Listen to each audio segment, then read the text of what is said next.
audio, so now everyone should be able to hear you guys. They should be able to hear me. Hello. How is everyone? I don't know who's We're all doing watching. good. How are you?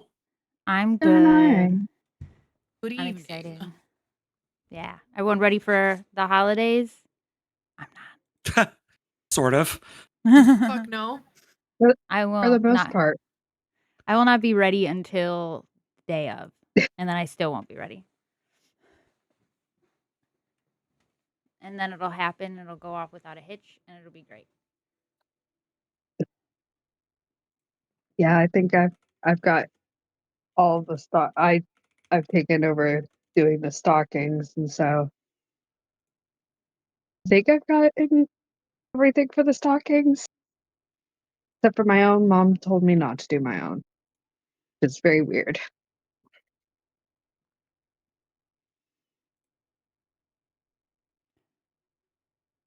That's I just have to wrap my wife's gifts. That's it. Yeah, I got my kids. I put that shit off until Christmas Eve. mhm. Just That's shove them in literally the going to be closet. me. I have to fucking wrap everything. Yep. It's just a mountain on our Yeah. dining room table. Mine's just shoved I've into wrapped the closet so they can't see I've wrapped the electronics, so that's a good thing. Mm-hmm.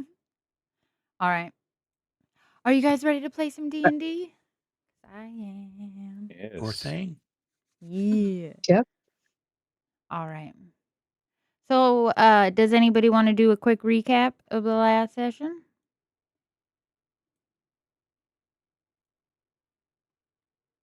Don't everyone jump up at once.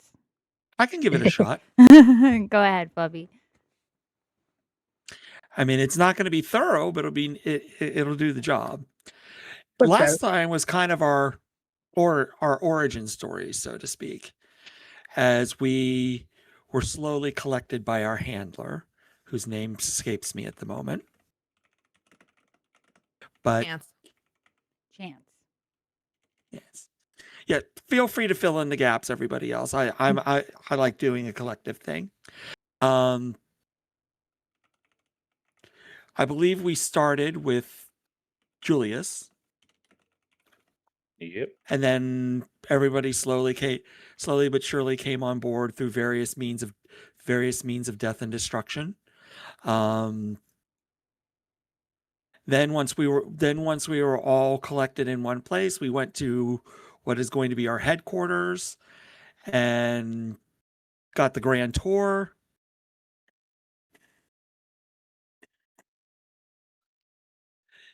And we interacted some,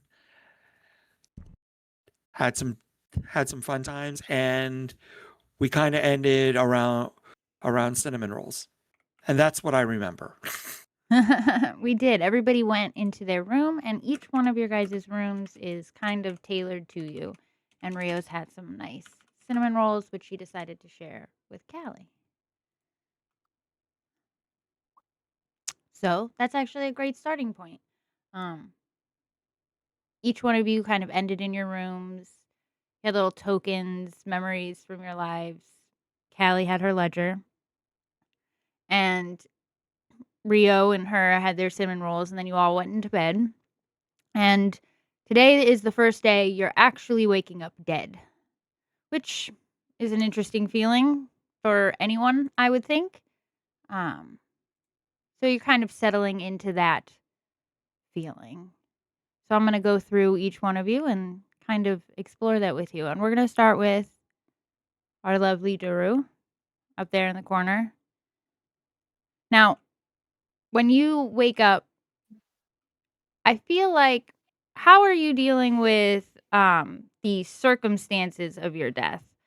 I feel like an entire town turning against you is quite the thing to reckon with.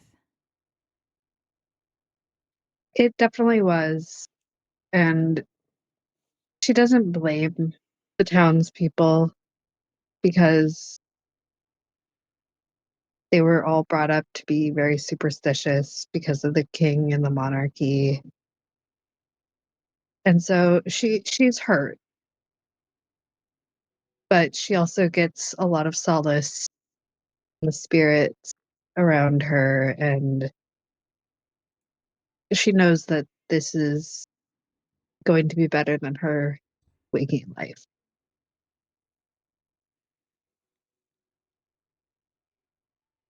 And so she's kind of coming to that realization, and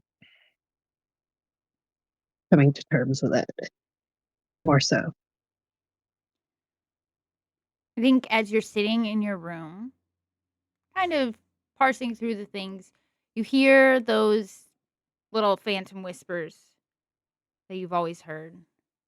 And they're they're not really talking to you so much as talking amongst themselves, sort of not restless, just kind of dealing with it, sort of like you are. They kind of match your mood. And Mhm. I want you to make for me an investigation roll.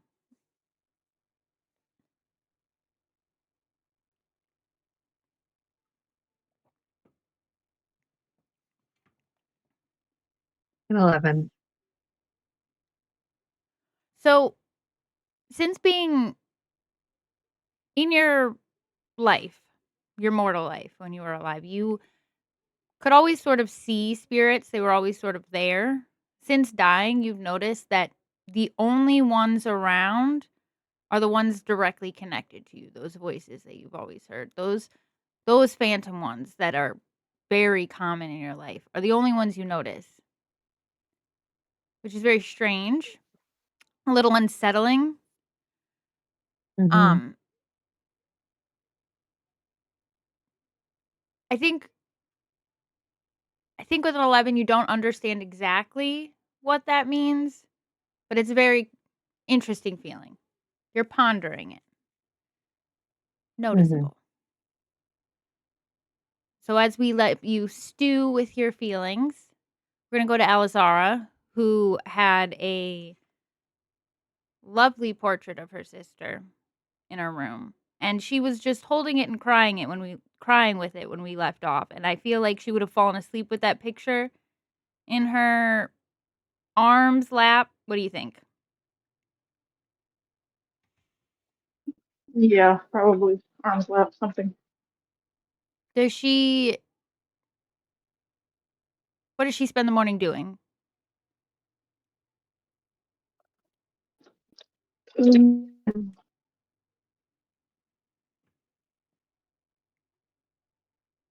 Looking at the picture again for a little bit, and then kind of have to force herself to kind of get up and do like her daily ritual that she used to do with her sister of like, okay, I gotta get dressed. What am I gonna wear? And all that kind of morning stuff before I'll finally head down to like the main area for breakfast. As you're getting ready, before you head down to the main area, you notice something different about this place. There isn't a single sword or dagger or arrow or bow that you've seen here. And you're used to not only getting ready with your regular clothes, but also preparing your traveling gear, your weaponry along with that. So you would Yeah. immediately notice that all of that is missing. You know, you'd go to reach for your dagger and it's not there. So that Yeah. Yeah. how does how do you reckon with that? Uh, I would try to like look around my room a little bit and then like be like just call out, be like dagger, and see if that does something. So you're standing in your room and you're just calling out dagger, and no matter what way you say it, no matter how hard you try, nothing shows up. Which is weird because if you think of literally anything non-weaponry style, so if you're like, "Oh, I want a fancy fur coat," it'll pop up immediately. But You cannot seem to get a dagger no matter how Yeah. hard you try. So we'll leave Alizara to trying to get weaponry despite her best efforts. And we're going to go to Rio, who wakes up, I imagine, very confused. It's her natural state, after all. At this moment. Mhm. When Rio wakes up, well, when Rio went to bed, she had a sense of safety and calm here, but she didn't understand why. So what would you do? Would you just hang out in your room? Are you going to explore it all? I would take a closer look at the room itself, like trying to piece together why my room is the way it is, like trying to connect a dot here and there. Roll an investigation check.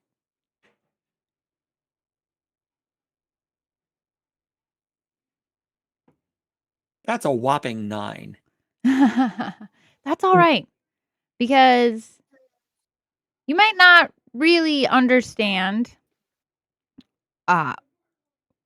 what you're looking for, but you Mhm. are looking for something. You're going to find things.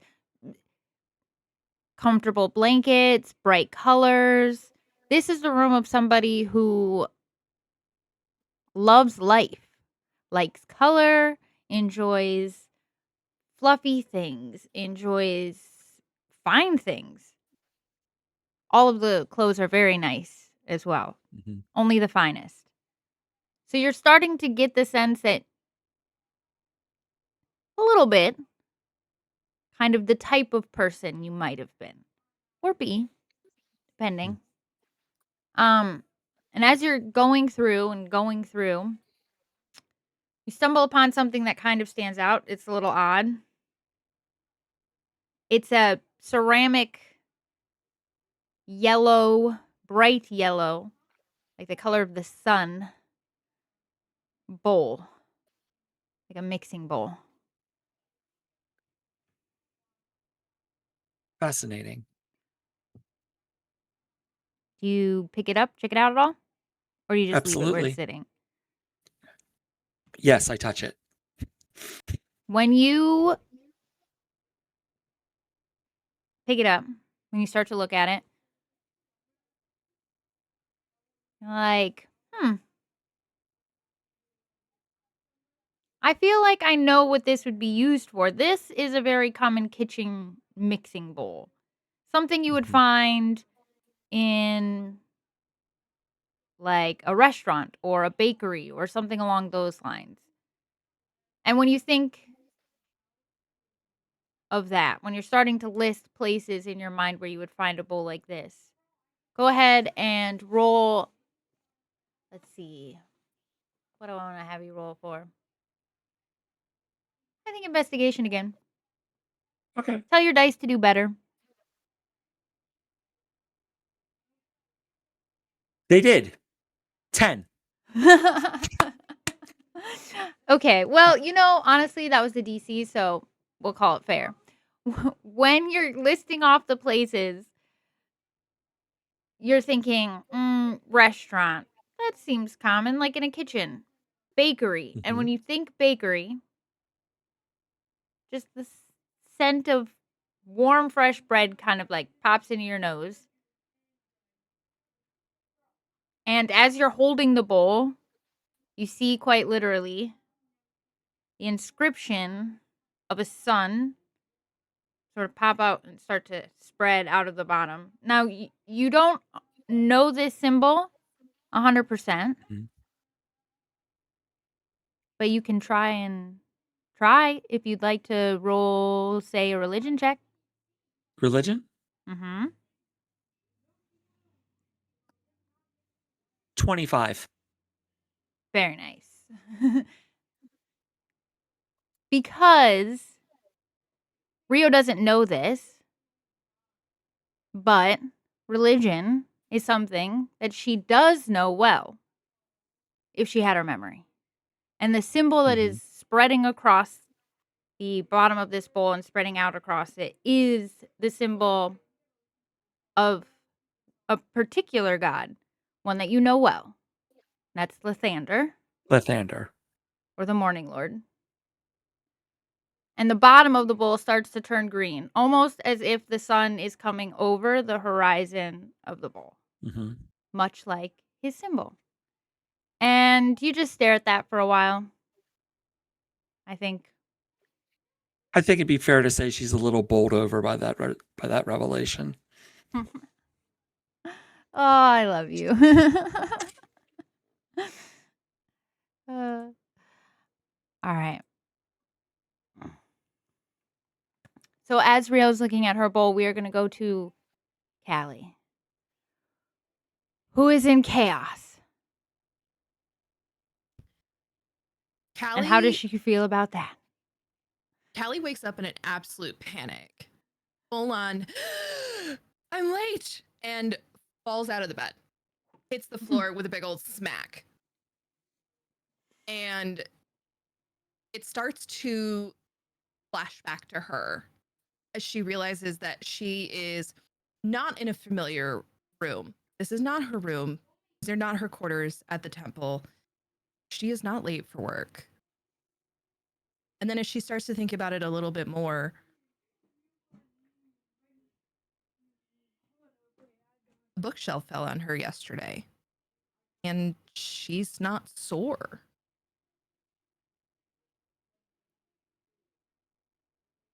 And then she kind of sits there on the floor for a minute, just kind of slumped against the bed, shoulders kind of fallen, trying to put it all together.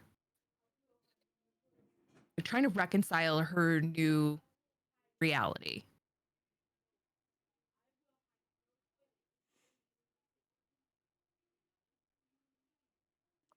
As you're sitting there, contemplating your new reality,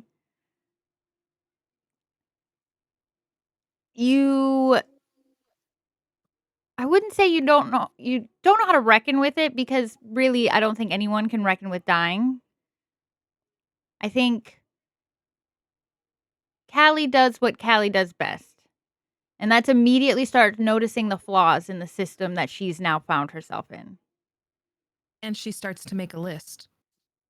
Of course.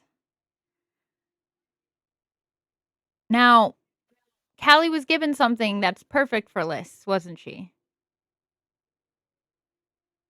A book? She was given her ledger, Yes. and she It's a is book. going.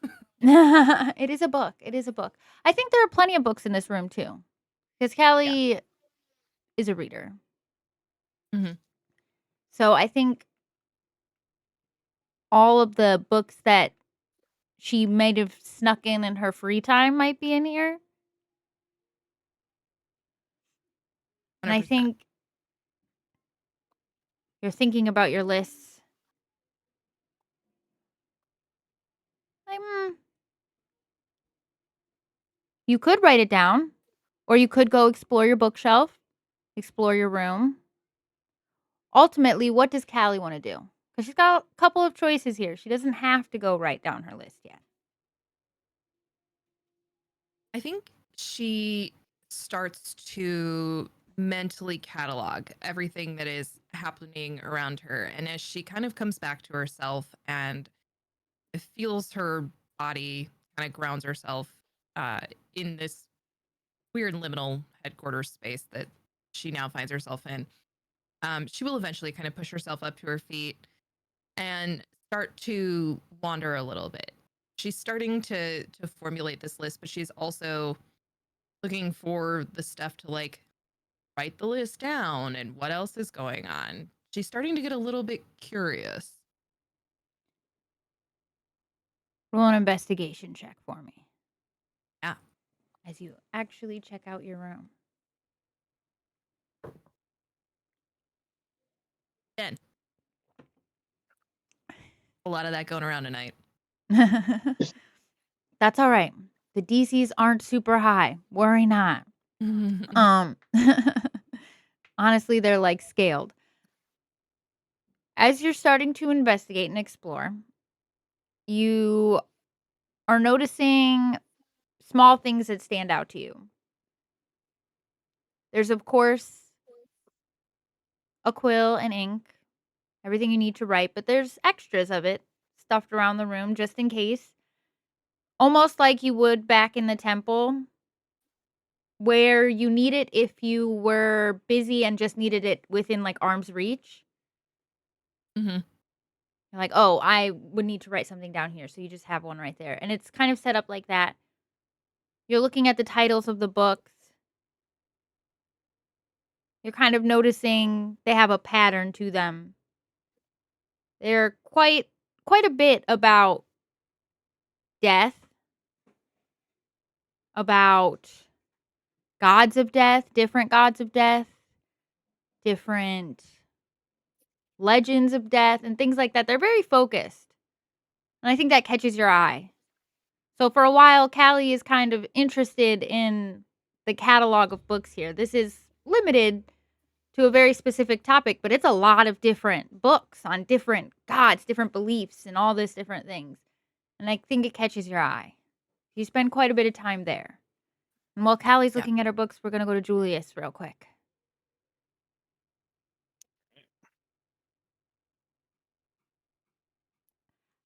How are you dealing with your death in particular? Because being killed by one's mentor is a unique experience, I think. Yeah, you'd call that unique. I guess it takes him a minute to place it. As we described it, his room reminds him of an inn from traveling the land. So when he first wakes up, he probably just thinks it's an inn for a bit. And then he takes him a minute to place it, and he's like, oh, yeah. Like, he's still trying to process what this could possibly mean. And it's a little vain of Julius, but probably the first real thing that makes him really hit in that moment is he sees the mirror and sees how he looks, and he's like, oh, yeah, I look like this, whatever weird thing is. As you're looking at yourself, you're going over your death again. And I want you to, this is happening a lot, but I also want you to make an investigation check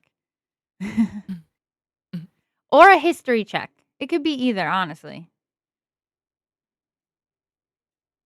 We'll go history, actually. Okay. Change it up. Yeah. Yeah, scored a beat. That was an 18. Nice.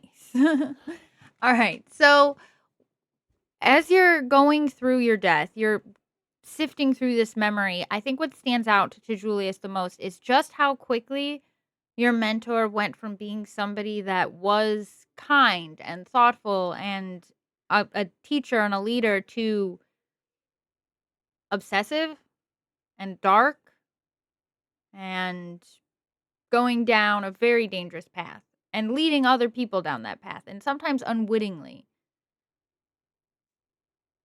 And as you're looking at yourself and you're flipping through that memory, I think Julius starts to get the sense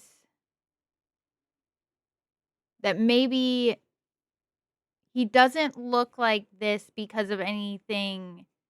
He's not cursed or anything like that. This is a result of a deep betrayal. And, well, how do you feel about that? I guess as he's letting that particular thought roll around in his head, he's probably not letting himself like accept it. Like, he's definitely thought it, but it's like he doesn't want to accept it quite yet. So his eyes probably dart to the sheet music that he had seen in his room at the end of last session. As he goes over it, is it a particular kind of like a different particular kind of music? Like, is it a little more sad? Is it a little more hopeful? That type of thing. I think, honestly, it's very unique to Julius. It's more tavern music, something he's not used to. He's been so constrained in his life. He's been unable to explore that side of himself. So I think it's a little bit different than what he's used to.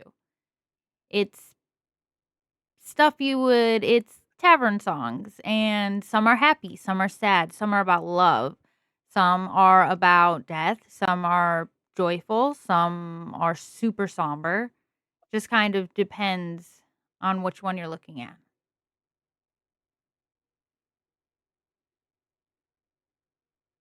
But he probably picks one that starts slow and then goes kind of hopeful, and grabs his probably grabs his pan flute and starts to play it while looking in the mirror. As he's doing this, would he be able to try and cast a spell? Yeah, sure. Go ahead. All right. You can try. As he's doing this, he's going to try and cast minor illusion to try and project like over his current form what he used to look like.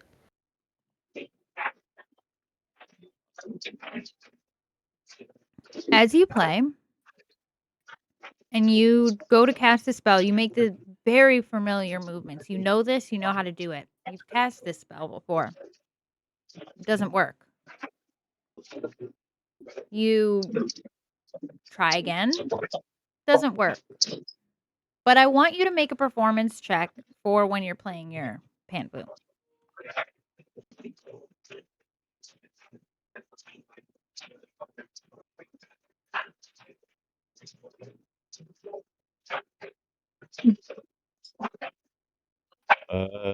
Another solid roll. That's a 22.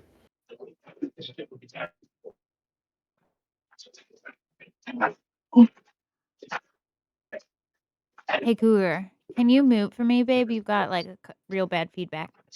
So, yeah. What was that, Julius? I'm sorry. I said it was another good roll. It was a 22. So your magic didn't work, but as you're playing, the more you get into the song, the more you get into the performance and into just letting yourself go and playing, that's what you notice. Brightens up your skin just a little bit, makes your hair just a little bit less dull. You look not exactly like yourself, but just a little bit more. Just a tiny bit more. You can notice it.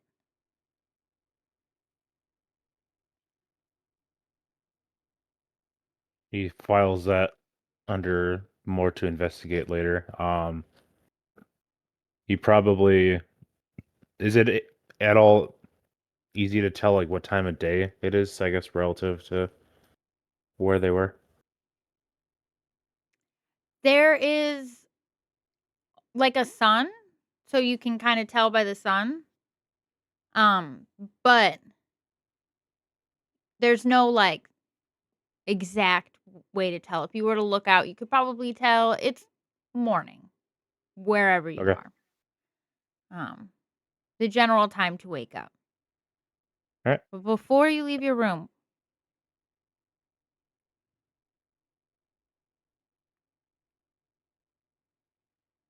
you're just finishing up your song. You're noticing your skin. You're looking at the mirror. Rio is investigating her bowl. Alizara is taking stock of the fact that there's no weapons here. Duro is noticing that there's no spirits. Callie is looking at her books. But as she's looking at her books, she's going to hear just the flipping of pages behind her. Something in her room is going crazy, just back and forth. flipping, and then the book slams shut and opens again. It starts flipping rapidly. Do you go over and look at it? Abso-fucking-lutely, I do. I think she kind of turns around with a startled, "Oh," and then goes over to look at it. After staring at it, watching it flip pages for several seconds. All the way up until you get to it. So it's just doing that constantly, flipping back and forth, going absolutely nuts, almost shaking on the table, almost powerful enough to shake the table. And it's like the moment you get up to it, it just stops. And you can go up. And at first, I sent you a message. So you can look at that. At first, it comes across in just a different language, one you can't read. And then it changes to Draconic, which you can read, so you catch a few words of it. And then it goes to Elvish real quick. And finally, it settles into Common. And if you would, can you read out for the rest of the class what it says? Callie, something is happening. This is the realm that exists between all, and it was never the plan for you to be here. As the Senshell, I have always seen the need for this system, but there are some who do not. They fear death or want to exploit it. This you cannot allow, my child. There is something coming, and I need you all to be ready. Ready for what? So as Callie finishes reading that entry to herself, none of you are around, but you do feel it.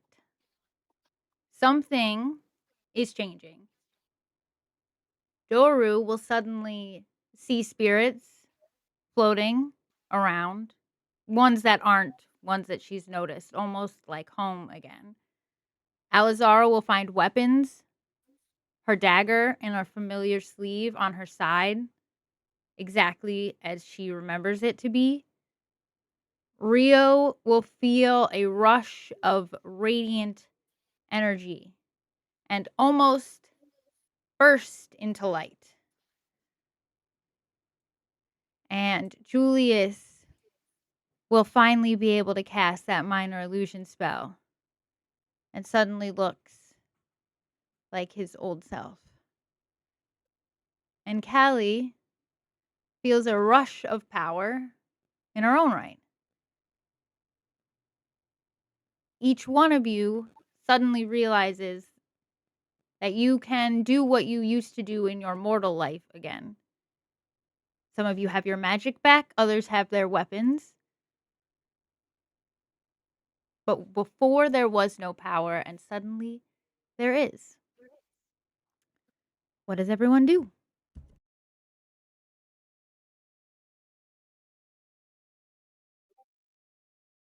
Rio starts to look at the fact that she now has a shield back in her hands, and is thinking to herself, was I a fighter?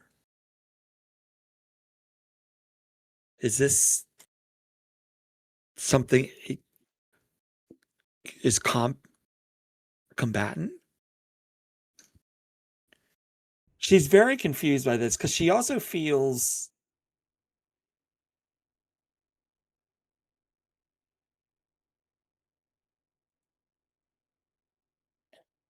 her the energy that she felt when she threw that guiding bolt last time as well. It's very confusing. Very sudden.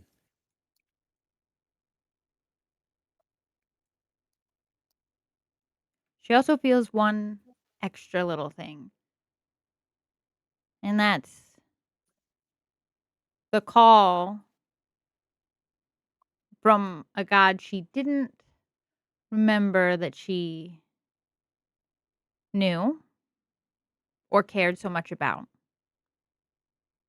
But she does understand that bowl just a little bit better.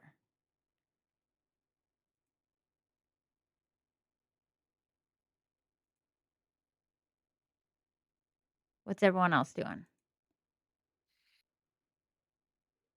Due Uh, to you can go, Panda. okay. Duru kind of feels more at ease knowing her daggers are back in their holsters. She'll take one out, kind of inspect it, make sure it's nice, sharp, clean, just maintain, do some general maintenance on them.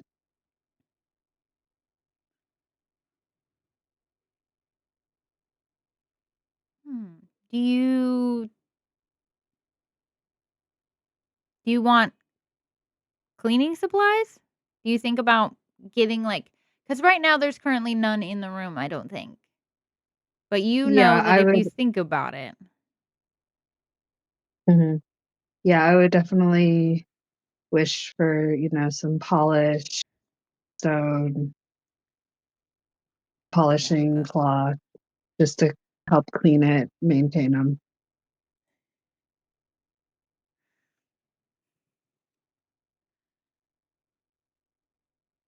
You're just in there sharpening. Sharpening away. I like it. Hmm. What's everyone else doing? Julius, it sounded like you had something. Yeah, so as he sees the illusion goes through, he feels slightly better and then realizes that this is just an illusion, so he drops it. And then he notices you said that everyone else's weapons, like it was their weapons, not right, like the same as my instruments, like they were like exact replicas. Yes.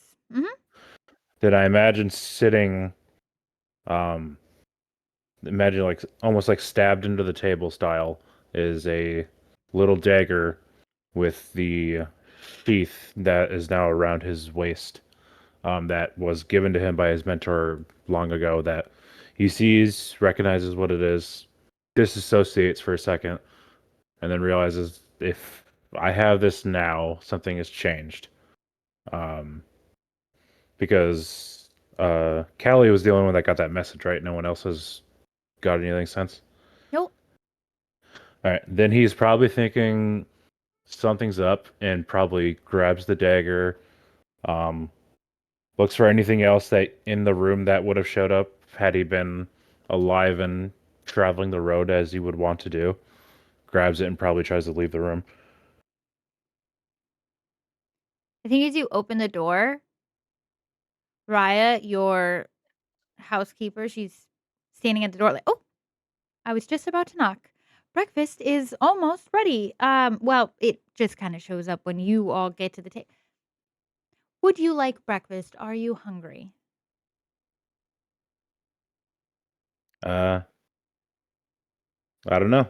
I guess, do I get hungry now, or is it more of a I remembered that I used to be hungry, therefore I am hungry kind of deal?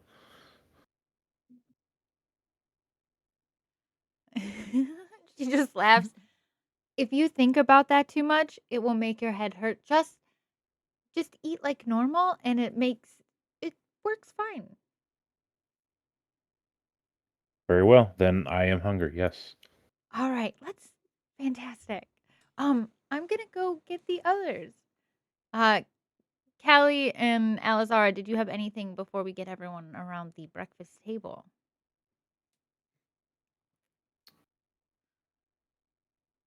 Callie does not come to breakfast.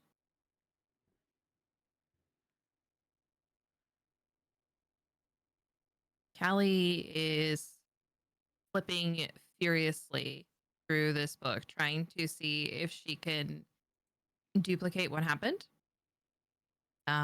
At this point, she has tried writing a response.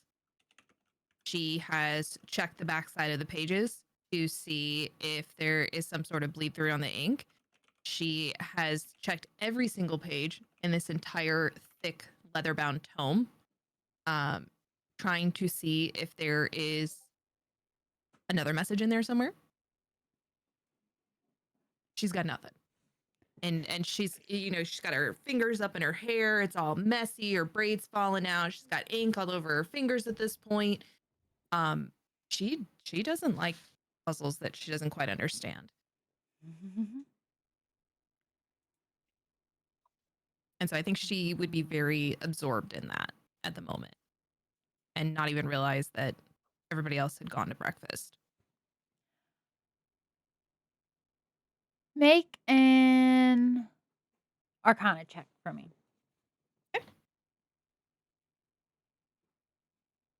Oh, I'm great today. 8. Yeah. I'm sorry, Callie. No matter how hard you try right now, you're not getting much. That message doesn't disappear, though. Mhm.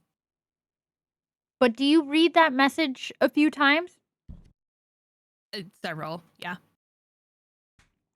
Okay, so I want you to make a check on that. I think a wisdom check, just like a wisdom roll. Yeah. Add your modifier.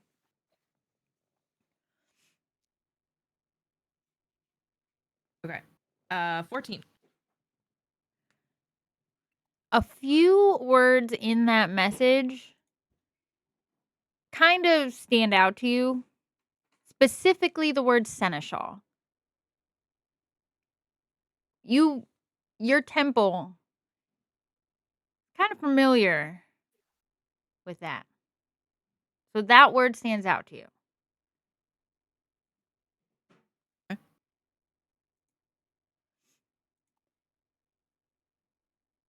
And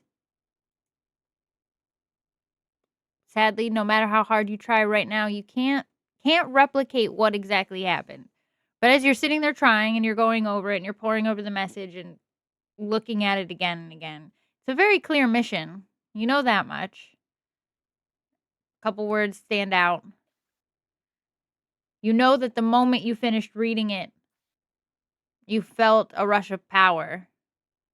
And as you're sitting there contemplating all that, you hear incessant knocking, as if someone has been outside your door for quite a while, just knocking, and then they've gotten steadily more frantic. Now it's almost as if, like, please answer the door so I don't think you're dead. Do you stay there or answer the door? She's been very absorbed for quite some time, so it didn't even register with her, the knocking. Finally, she's like, "What? Just open the door!" And she's just still at her desk, like poring over this book.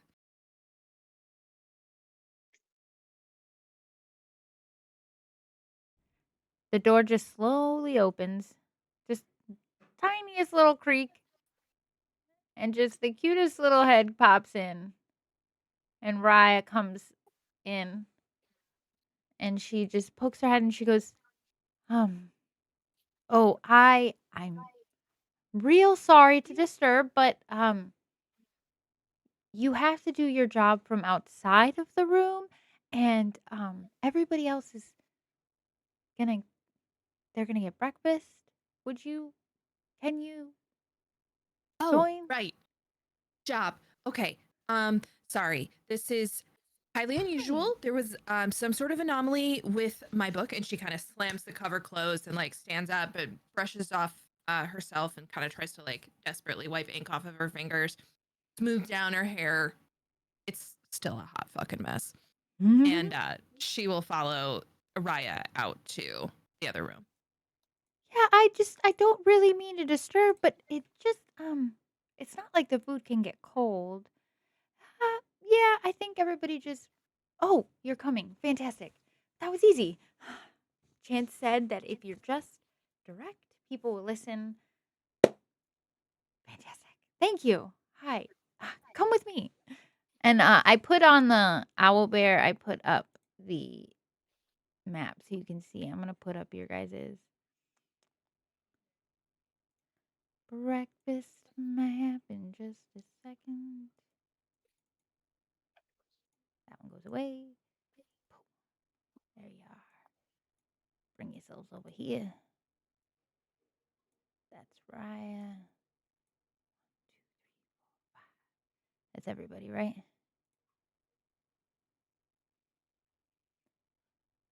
Yes, it is. Perfect. So you guys will notice when you get upstairs, as you approach the table, it is empty. There are plates on it, and it is set, but they're empty. And the moment you pick a chair and sit down, a breakfast sort of buffet pops up in front of you, and the whole table fills with food, and you can start eating. Do you guys talk about anything, or does everyone just start eating? Rio would say good morning to Callie. Callie pulls up to the table, flips her book open again, starts like flipping pages, writing in it. There's a plate of toast that appears in front of her, and she kind of absentmindedly takes like one little bite, kind of shoves it away a little bit as she goes back to kind of paying attention. And when Rio says good morning, she kind of looks up and, huh? Oh, yeah. Good morning. Good morning. Weird morning. Good morning.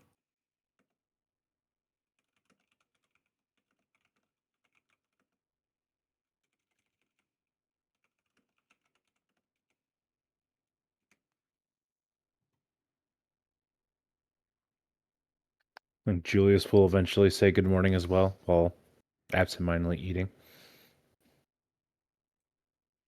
Yeah, Duru will nod her head at everyone while taking some, meat and just chewing on it.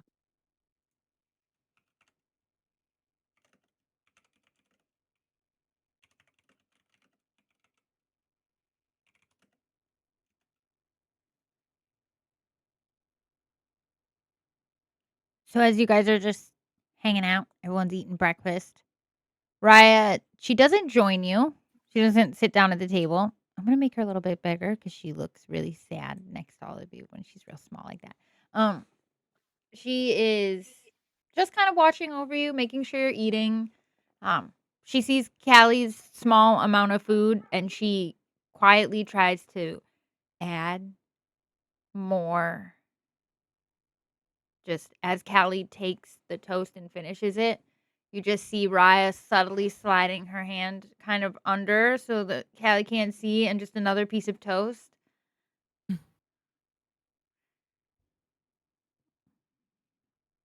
She would be absentmindedly eating. So if another piece of toast appeared, she would just take another bite.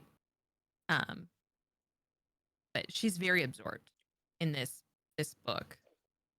And finally she slams it closed and in frustration looks around at the others. I thought this place was supposed to have the answers to everything, and now nothing makes sense again. Did you guys get a message? What message? A message. I didn't receive any sort of message. What did it say? You didn't get one? Mm-mm. Oh god, I broke something. Okay. I got a message. It appeared in my book. This is the realm that exists between everything. But I wasn't supposed to be here. I don't man, if they really did that maintenance request, oh god, did I not die? Are we still dead? Whoa, okay. Something is trying to mess with death? I don't know. And she turns around and kind of she turns her book around and slides it over to Duru.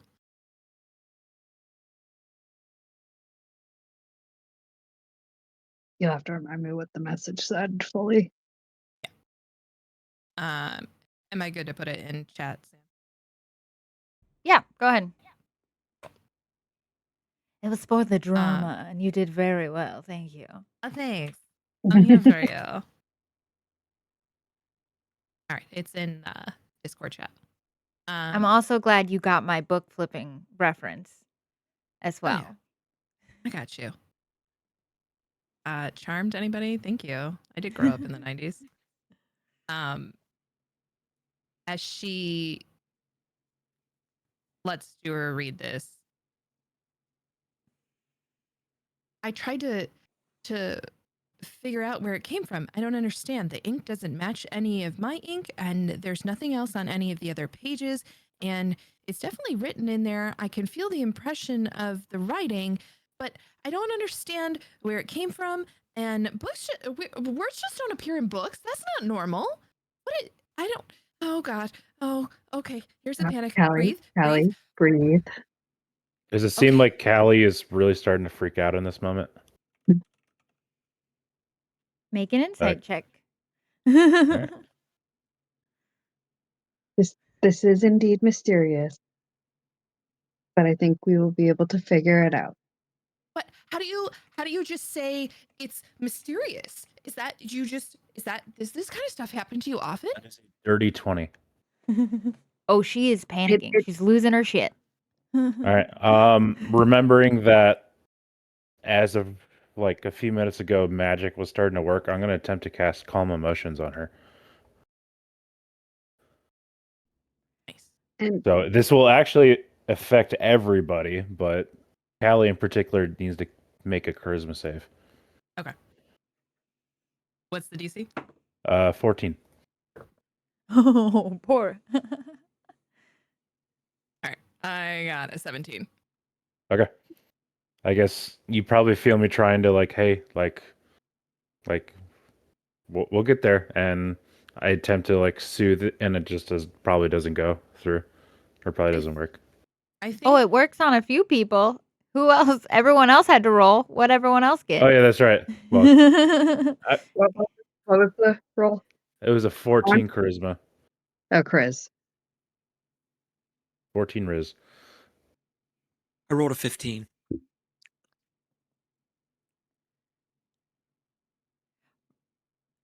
Rio rolled a would not. 19. All right. Rio would have felt it, but she wouldn't really understand what it was because she doesn't remember this spell. Mm. But she does know something just hit her.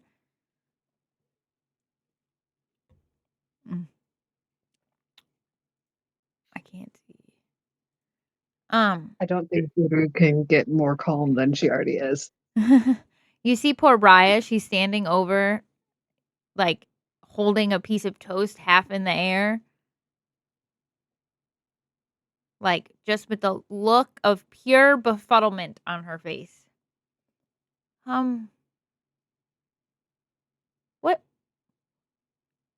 What did you just do?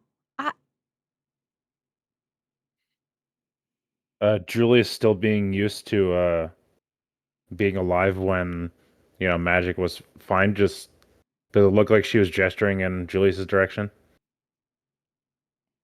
Yeah, I think she didn't even catch who did it or anything. She just felt that wave of magic that hits you when calm emotions goes over you.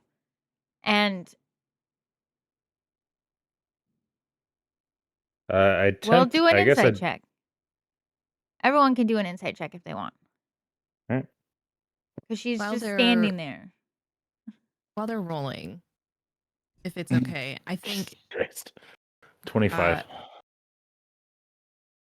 I think Callie would have initially resisted it through her panic, but after a second, I think she would have kind of snapped out of it. She's not actively trying to resist it, you know what I mean?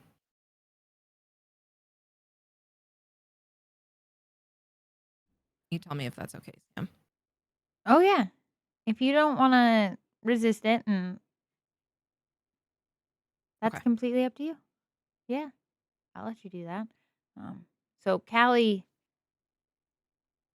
at first she's like, I'm gonna panic. And then she feels the magic and she's like, I'm gonna panic. But then she's like, I should let this settle. And the magic washes over you. How does your calm emotions feel, Julius? Like, what does Callie feel when it hits her? I guess Callie's a human, right? Hmm. How old was Callie when she died? Or like, how old does she 23. appear? 23. So far younger than Julius. I feel like he, depending on the certain people he would interact with in life, would tailor how his magic felt. So I feel like for some people, like if he was going up against someone that was like particularly hostile, his magic would probably feel a little more forceful. But and this one is a little more of a guiding touch, like, hey, we're up here. We need to being up here is not going to help anyone in this situation. Let's try to bring it down for a bit. But she's not used to being quite as gentle. That wasn't something he did a lot, which is probably why it ended up getting everybody or targeting everybody. But yeah, in a very almost paternal way that he hasn't really done in a while, and certainly wasn't doing the day before. He's trying to bring it back down a bit, and in this moment, he also gives you an inspiration. So Aw, you get a d6. thank you. And he's just like, child, we're all in the same boat. For whatever reason, we have found ourselves with this unique, difficult task. Keeping a clear head is probably the best foot forward. Um, but if for no other reason than to keep up some rituals in life, though, you probably should eat more and probably tries to slide some more food your way. Um, Callie kind of looks at Julius after a second, and she's like, "Oh, oh, that's nice." What? DM, we also had a long rest in between sessions, right? Yes. Okay, You would got it. start with just a full because you haven't really done any. You haven't had power, so you just start with a full long rest. Got it. Okay. Um, as she's kind of starting to feel the effects, she reaches over and kind of grabs the toast that Julius has slid over, and she's just like chewing on it. And she looks almost a little drunk, right? Like a couple margaritas in, and she's kind of staring at you. But have you done that to me before? Considering we've known each other about 15-ish hours, and most of the time we've been asleep, I'm going to go ahead and say no. Oh, okay. But if you need that in the future, feel free to hit me up. Yeah. How Yeah. how are you feeling today?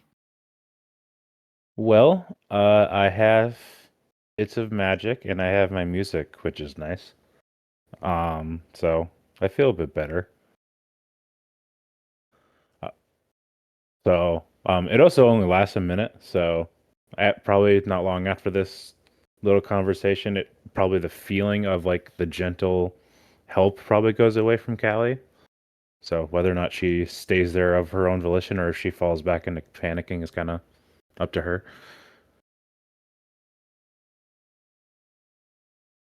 I think it's somewhere in between, Yeah. right? Like she can kind of take a deep breath and she's a little less woozy, but is snapped out of her panic for the moment. But do you know who is panicking, Julius? Raya. With that insane insight check that you and Cougar both rolled, Callie was panicking. Raya is standing over there looking at all of you as if you have 3 heads among each of you, and it's far too many heads.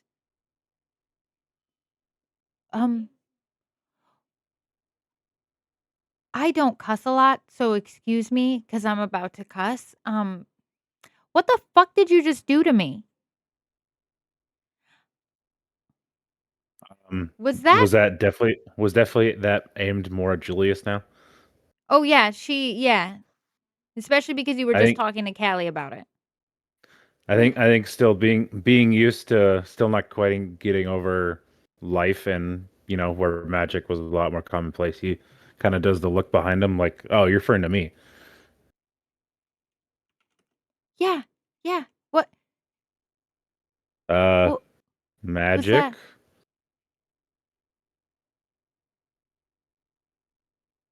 What In what do in you particular, that is the bring everyone back down to calm, or apparently in Callie's case, give them 3 drinks at a bar spell.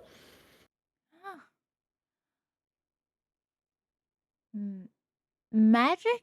You said magic? I mean, that's what I've always called it. Do you have it? Is it She known by doesn't any other name? before you even finish, she's taken off running up the stairs. She's run off the map up the stairs. Well, she runs up this set of stairs, which you Does, guys haven't. There's a door there. It slams does shut, her and she just runs off. does her footsteps make sound as she's stomping away or running Yeah. away? Mhm. All right. I probably just yell out, "Good luck." I'm gonna go back to eating now. Just runs off. The door slams behind her. And for a while, you guys are just sitting there. Say like 3 or 4 minutes.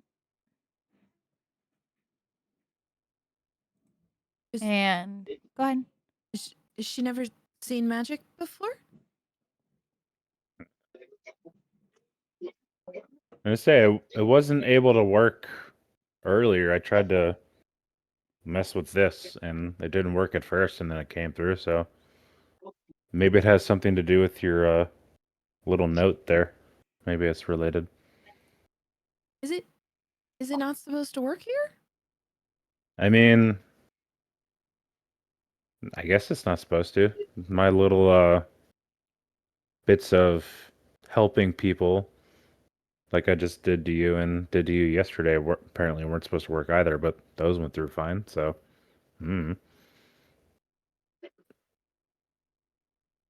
Rio, can you do magic? He thinks about it for a second. And all of a sudden, she uses Druidcraft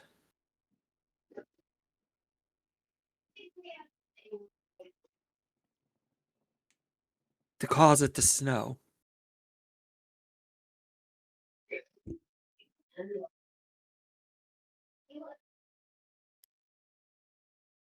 And she just that's kind of nice. looks at it like,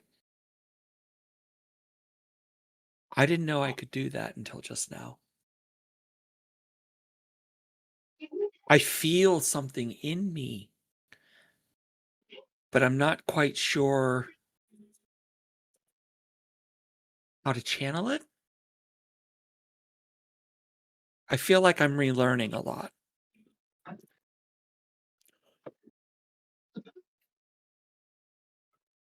And she stops the snowflakes.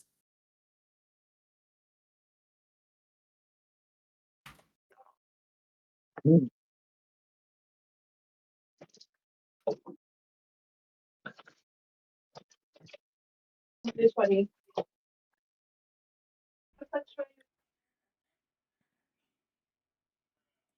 As you dissipate the snowflakes coming from that same stairwell. Why are they always tiny when they first come in? Uh comes down Chance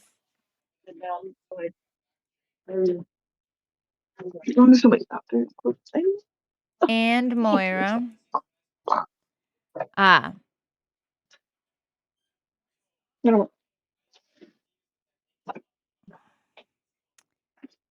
and Chance comes up to you at the table and he's like, can someone explain why Raya came to me in absolute panic, spouting nonsense about people doing magic? Is that a dagger? Why do you have weapons? What's going on? What did you guys do? I don't know. Does she always freak out like that and take off running? No, no, what are you guys doing down here? What'd you do to her? We were summoned for breakfast. Right, but she said you Mhm. guys did something to her. Well, one of you did something to her. She was very she's very easily worked up. I had a panic attack, and then Julius did a thing, and now I feel better. But why is this in my book? And she shoves the tome over to Chance. Did you get a message? He reads it and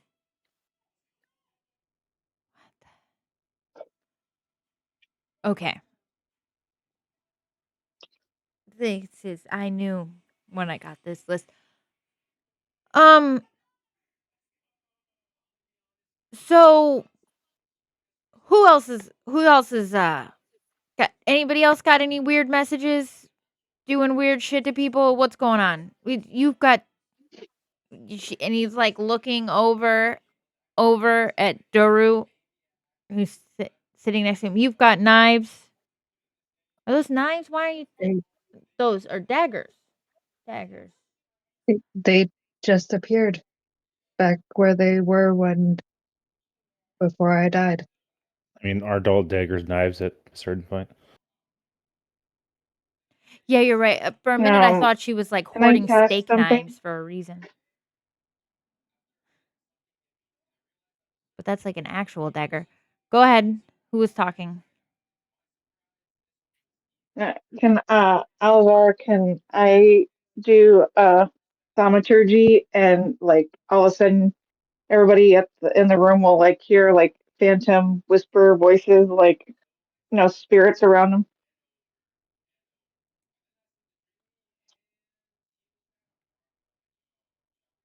Magic. Not I mean, sometimes that's not entirely weird. Sometimes people can do some of the things, but you have knives. I got a shield You and a mace. Oh, that's a very nice shield, Rio. It's very nice. How are you feeling today? Any luck with the memory? I have this feeling that I might actually be a chef of some sort Oh, because I'm drawn to this. I was drawn to this mixing bowl that was in my room. And Art. last night there was cinnamon rolls. Huh. So maybe I'm a baker? Baker. He like pulls out a little like one of those tiny little like old man pocketbooks that they keep little notes in that's entirely too small with a tiny little golf pencil that doesn't have an eraser or anything. He just writes that down real quick in real tiny handwriting that he'll bitch about that he can't read later.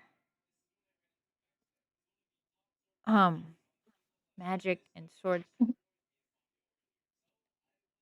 Okay. Um, is there any way that you could like hide all of this? This is a lot. This is nobody. I mean, sometimes reapers can do like some defensive magic, but there's really no reason. And then the note and he like looks down at his hands for a minute. Can I do magic now? You couldn't do magic before? No. Did you try hard enough? Technically, I don't think any of you should really be able to do magic either. Most reapers can't. Sometimes there's like lingering effects when you die. It takes a little bit, but swords are definitely not a thing you guys should have. There's no need for them. There's not really anything to fight around here. Well, where did they come from then? I I don't I don't know. This note this note is a little worrying. Um, I don't know what's changing. I'm gonna I'm gonna be honest. I think we should keep this between us. I invited some other light keepers to the library to come and help with Rio. Things were already going haywire. And now with this, I'm worried. I'm worried that if we tell people, we might get in. I honestly don't know. This is new for all of us. This is why she freaked out. And he looks at Moira. I think this time, guys, we don't begrudge her the freaks out. She's very sensitive, Raya. I know. But I think this one, yeah. Um, we have to get to work. Julie starts playing slightly unsettling music in the background on his harp while she's talking. Oh, that's oddly What? poignant. Thank you. Okay. Go ahead and here, make Paul. a performance check. Yeah. All right. Rick Astley, don't fail me. He does not. That is a 22 again. Very nice. At first, Chance looks at you like, not the time, but then he's like, all right, I don't think I can miss this. Fail. Go ahead, Cougar.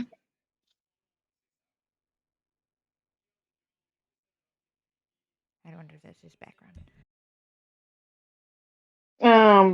Zara will be like, would this be a bad time to mention that's not all I can do?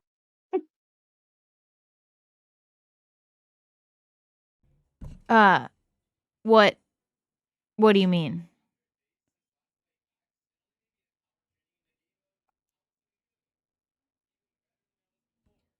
That's the voices the only magic I can do. Oh, Who's next to me? oh,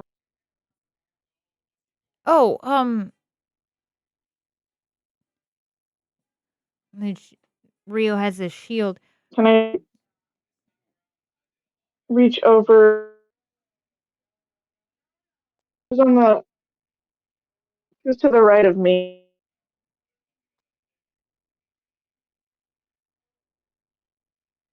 That looks to be Callie.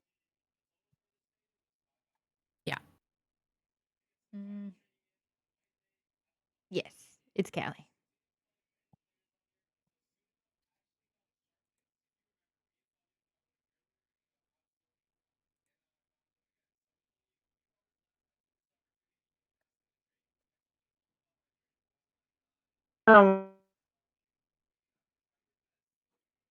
Can I just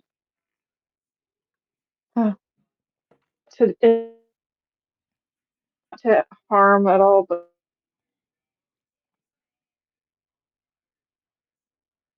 reach over my finger and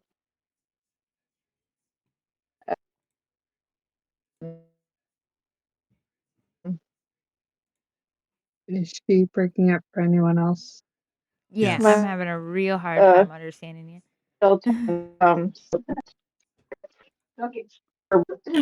We're getting like every fourth word, Cougar. Sorry, sometimes it's I wanted to reach non not non-threatening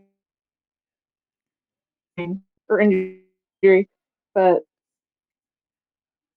finger and do my chill touch. I'll see you like briefly, like this spirit that looks exactly like my sister is like there with me touching. Did we get the laundry? Oh, get more magic.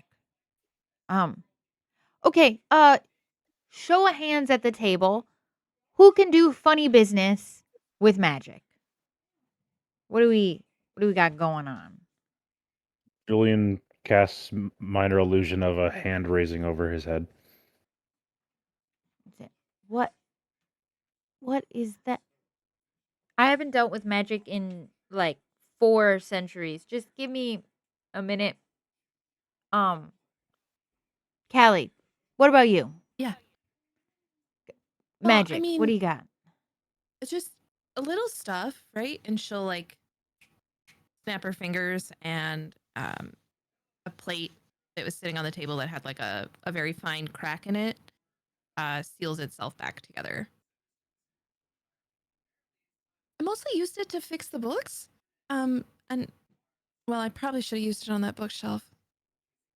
Oh, Oh, try not to dwell on the past. It's fine. That is actually very useful. We're gonna have to go around the library later with that. Nope.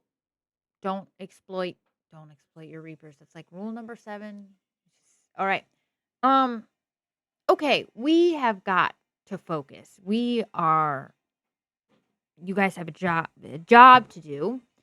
Ah, look, I suggest maybe keeping all of this on just kind of amongst yourselves, amongst us for now. I don't really know how anybody else is going to respond. I would think that magic would help us do our job, wouldn't it?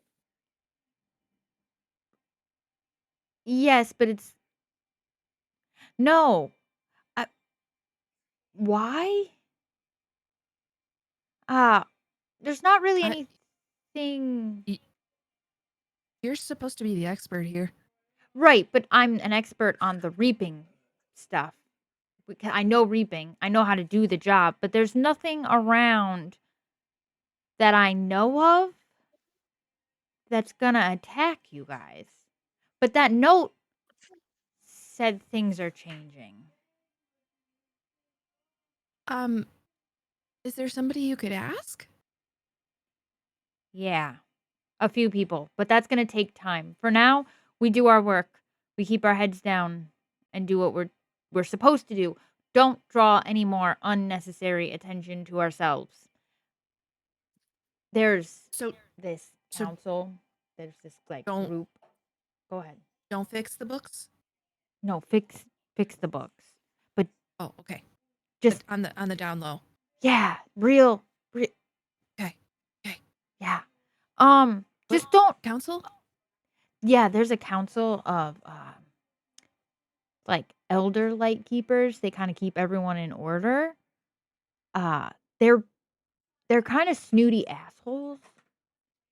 I don't think they can hear me, but they're kind of snooty assholes about stuff. And look, I really like this job. And if I tell them that all of my reapers have become seemingly fighters overnight, you might have made a deal with a mysterious being, Kelly.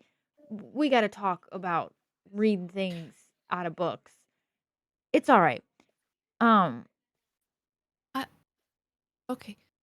Callie had just started to like make down a journal entry about this council of light keepers. And then as Chance says something about them being snooty assholes, you see her like furiously crossing something out and then continuing to kind of make more notes. Can I check to see what she wrote? yeah, you can try. What would that be? Investigation against Or or perception. yeah, perception.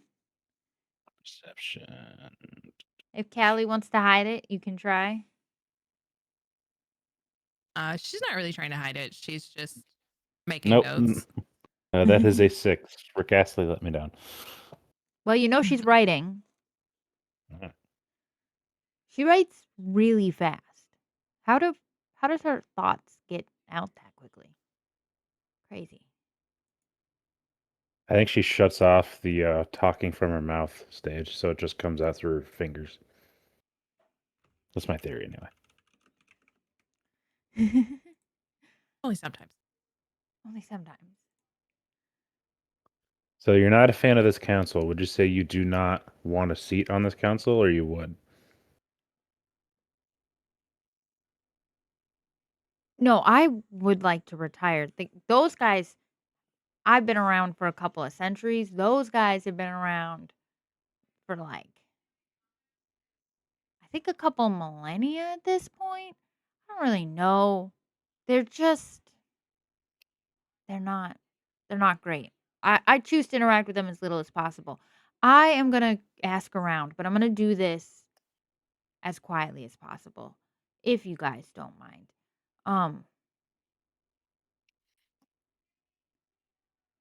But we You look more Huh. confused than I feel right now. I am Rio. Honestly, I thought the list of things to do today was going to be help Rio out and then teach you guys how to reap and then get a couple of new books and then go to bed. But we're just rolling with the punches, you know? You got to learn. You got to learn. Do we get to learn to reap today? Oh, yes. Oh, yes. Yes. That's what I was saying. Constance will be here soon. She is another reaper. She's going to come and train you guys. She's going to help you learn the job. Uh, not too hard, but some finer points to it. Uh, which, speaking of Moira, who, by the way, has just been kind of standing in the back listening to all of this. She hasn't said anything the entire time, but she has been listening. If anybody wanted to, they can make an insight check on her. Oh, sure. Because she's just been standing over here by the bookshelf. Not Uh, 20 for 22. Nat 20 as well for 26. Damn. Jeez. Fantastic. Well, you guys definitely see it. Callie, what'd you get? Did you do it? Yeah. Callie got like an 11. All You rolls also are have bad. you also have a D6 inspiration as well. Oh yeah. Rio, did you do it? What'd you get? 12. 22. 22. So Rio, Doru, and Julius all see, and Callie might catch glimpses of it in between her journal writings and such. Would see Moira a little bit like Callie, not saying anything, but very much listening and sort of taking notes.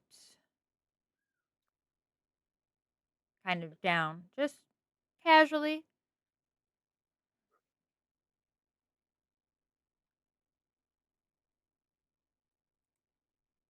She still didn't say anything, but as Chance says, we have to get to training and Moira. Oh, yes. Wow. I have your names here, everyone.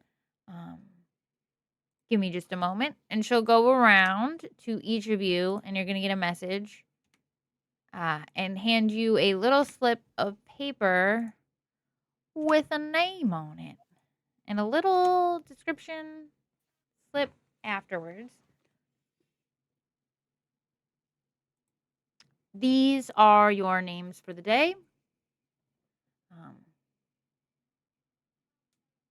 Just keep that piece of paper with you. Constance will explain more when she gets here.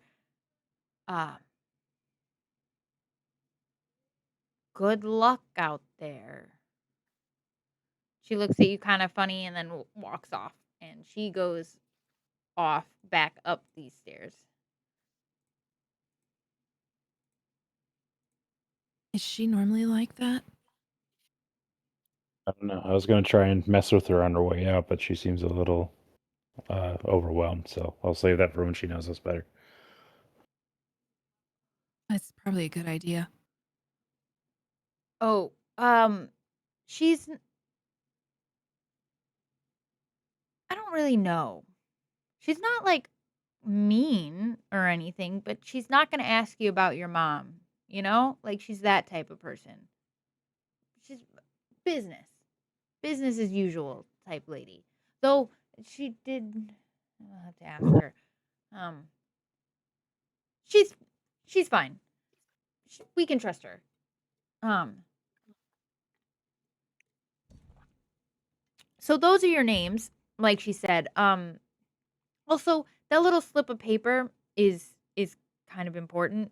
Don't lose it. It kind of takes you to where they are. It'll be explained in a minute when Constance gets here. She is taking her time, um, but I guess it's kind of good. Uh, and you'll go out. She'll hold on. He goes down the stairs, down for a while, and leaves you guys sitting there. Um, Seemingly going to find this person that he keeps referencing uh, as to be your trainer. And so, yet again, you find yourself just sitting around the breakfast table alone. Um, I'd say about 5-10 minutes later, he comes back, and with him, she's just the cutest little button. Why are they tiny when they first come in? I'll make her real big so you can see her at first. That's why she's just a little fairy. Just the cutest little thing. And she's just floating next to him. And when she sees you all, you can be small now, lady. There you go. When she sees you all, she just smiles. Hi. Oh, they're not the waving type, I see. It's been a morning. Doo-doo. They're fine. Everyone, this is Constance or Connie. Hi. She waves We are again. waves. Oh. Duru will nod her head. Oh, you're also you're big. Hi. You also hi. Hi. New Reapers, I see. You all are just an eclectic bunch.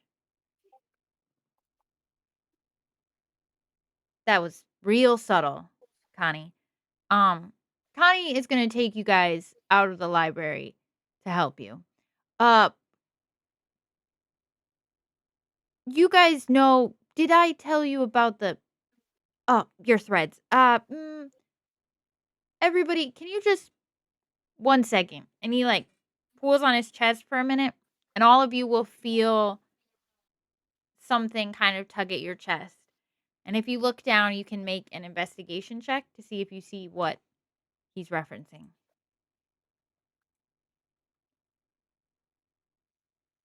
Nope, 9. 11. Sorry, what did you say? Investigation? Again? Yes, ma'am. Mhm.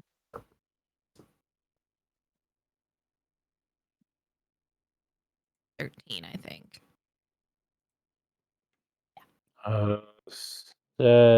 6. So Callie would be the only one who sees it at first. After a few seconds of like really looking, if you're just kind of looking down and staring at it for a while, because you can feel something there, but you can't see what it is. But Callie hones in on it after a second or two. She squints her eyes just the right way. And you see a very sort of ethereal silver thread that comes out of just the center of your chest, not your heart or anything, but just like your sternum Mhm. out, and then like disappears. But you see it's leading towards Chance. That I don't know if you can. They're kind of hard to see, but this is your way back. If you ever get lost, just tug on that. And it's just, come right back. Is it? And she like tries to grab it and like yank Chance towards her.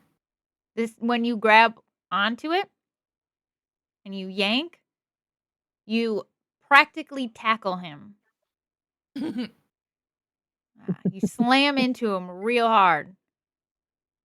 Okay, wow. You're supposed to. Ow. I Nicely done, Callie. Oh, sorry. And she's like trying to scramble off of him. it's fine. It's all right. Are you all right? That I'm much bigger than you. I didn't know that was a thing.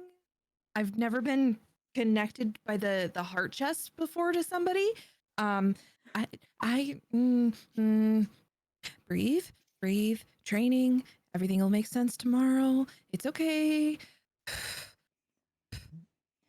Okay. And he okay. like pats you on the shoulder. It is okay, Callie. That is nothing to worry about. That is your soul thread. It connects you to me and here. Like I said, if you ever get lost and you need to come back here, just tug on that and you'll be here. I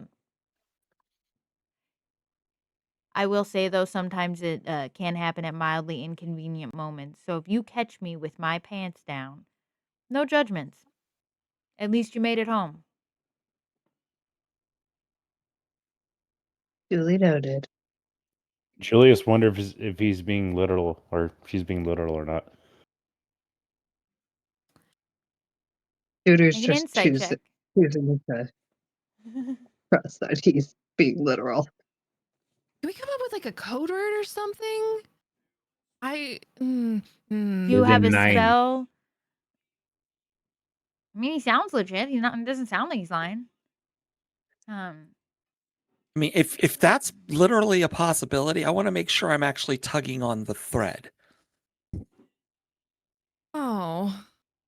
Do you try? Do you reach where Callie did and try and tug on that around where you felt Yeah. that pool? I think so. Yeah. You go barreling into Chance, and since you're quite significantly smaller than Chance, it's almost like hitting a wall. And you actually take 3 points of damage. You run into him Oh. so hard. Oh, Stop doing it from so close. You gotta distance. It's a distance thing. If you're the farther away, the less dramatic the pool. God, I should have told you from across the field. If you ever get lost, tug on that, and you'll find your way home. Everyone gets caught up on the pants comment. well, when you lead with it. Kind of doing the opposite of bearing the lead there. Yeah. We'll get along just fine, you guys. Connie, these guys need to go get trained, I think. We should probably get to work. We're kind of running behind, and we don't want a repeat of, no offense, Alizara. Showing up late is never good. So, off you go then. Good luck. You can't die again, so you're fine. Just avoid shrapnel. It's never fun to have to pull a bunch of things out of your chest. That happened one time to me. It wasn't a good time. Good luck, everybody. And he just walks off and goes up those stairs. What if there's shrapnel and he has his pants down? Oh god. Note to self: don't pull so hard next time. Callie, For every time I Callie- had that problem. as you say that, Connie, who's also very small, she's like yay big, flies up to your face and like flutters in your face and goes, "Oh, he He was most certainly being literal, but it's fine. Most lightkeepers are used to it. People pop up on them all the time. Oh, It's okay. easier to get home Uh, that way. And it's fun to play tricks on him. And she like flies around you and then goes away. We should get to work. right. Work. Okay. Do you guys have your names? Everyone's got a slip. Yes. Yes, ma'am. Right. I think, and she like flies up and she like peeks over Callie's shoulder, and then she like nudges Callie's arm so she can get a better view, and she like holds it, like moving your wrist. Do you let her or do you like fight her? Oh no, she shows it to her. Oh, perfect.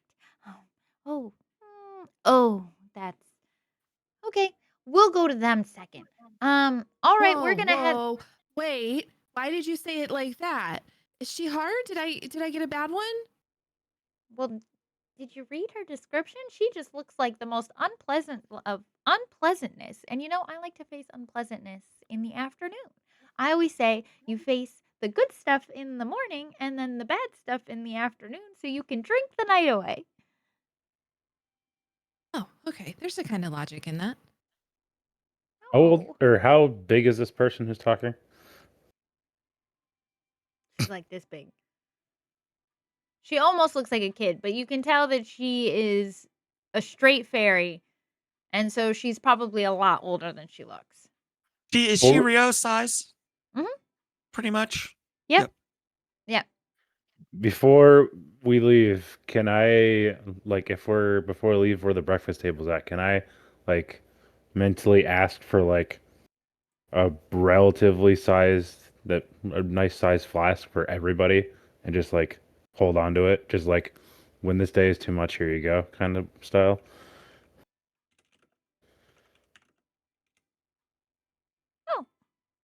Is it the same size flask for everybody? No, like relative to your size. So like Ooh. Yes, it is definitely the same size flask. And you That'd have be to great carry it. because it'd be the best to just like take it and just whoop down to the ground with the giant flask.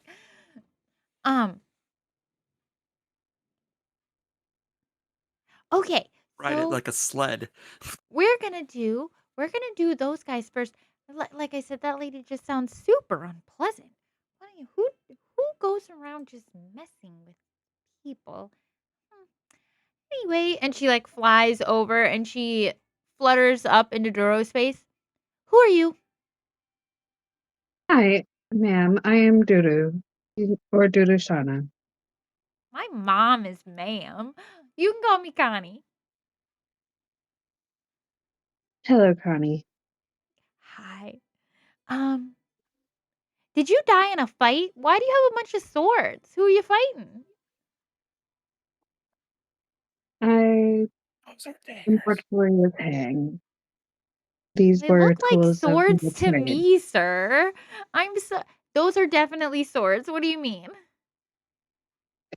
She'll take one out and show and hold it in a reverse grip, show that it doesn't extend past her elbow. These are daggers for me. Oh, perfect size for you. That would be a great sword where I'm from. Oh, okay. 1, 2. All right, we should get to work. It does before look we pretty get great. late. Oh, you're funny. Let's go. Everybody get up. Come on, come on. We need to go to the front door. That's where our journey begins. Give me just a second.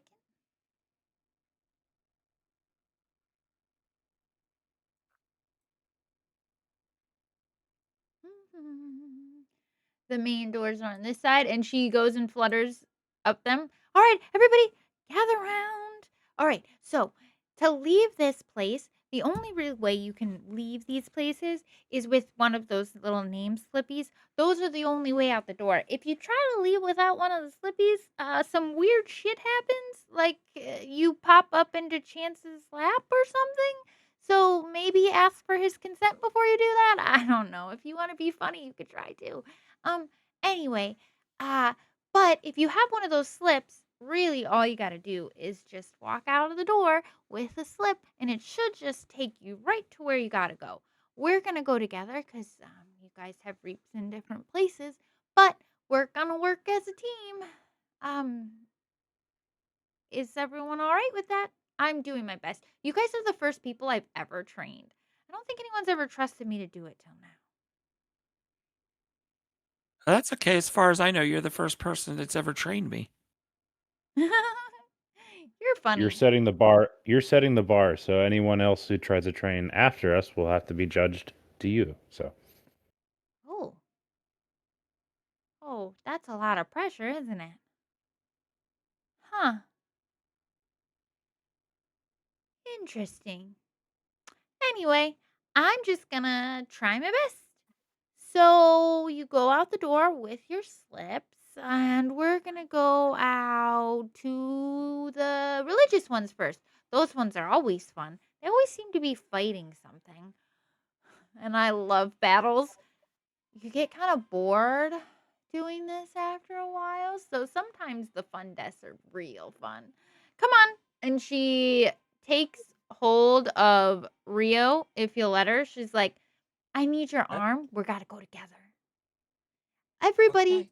gather around. We're going to go with Rio. It should just work because you're all working together. I'm not exactly sure. I hope you guys don't end up alone somewhere. Anyway, let's go. And she like pulls you through and you step through the door. Does everyone else follow? Mhm. yep. Yes. Yep. So as you go through the door, I'm going to move you all over for a minute so I can put you where I want to. Rio, you're so tiny. Not anymore. Oh, I was gonna stay over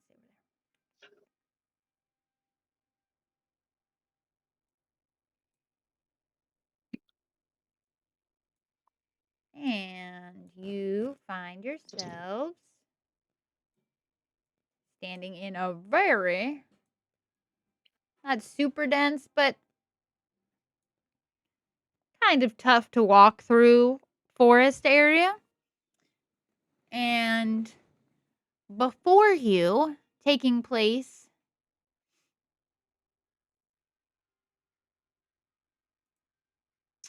you will see. Goodness gracious. I'm going to figure this token stuff out. Don't you worry.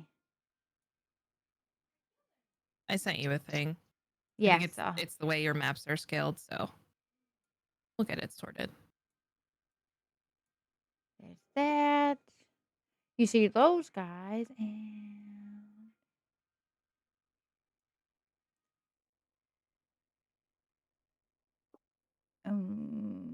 where are they?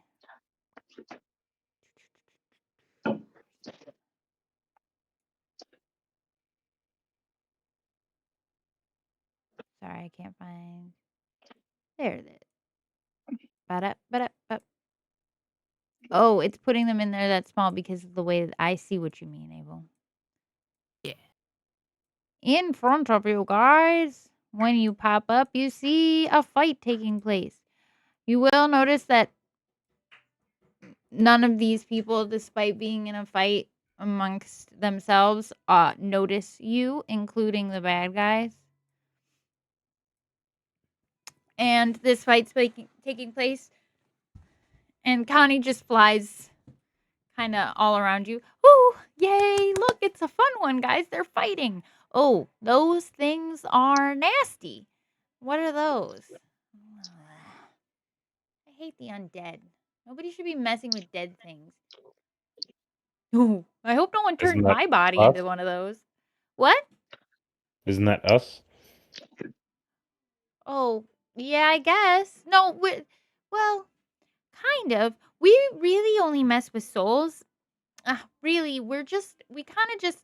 Oh, okay. I'll explain it. So, what happens is when you go up and you touch somebody who you're about to reap, you pop their soul out of their body before the bad stuff happens. The real like painful things you notice if you try real hard, even if you did.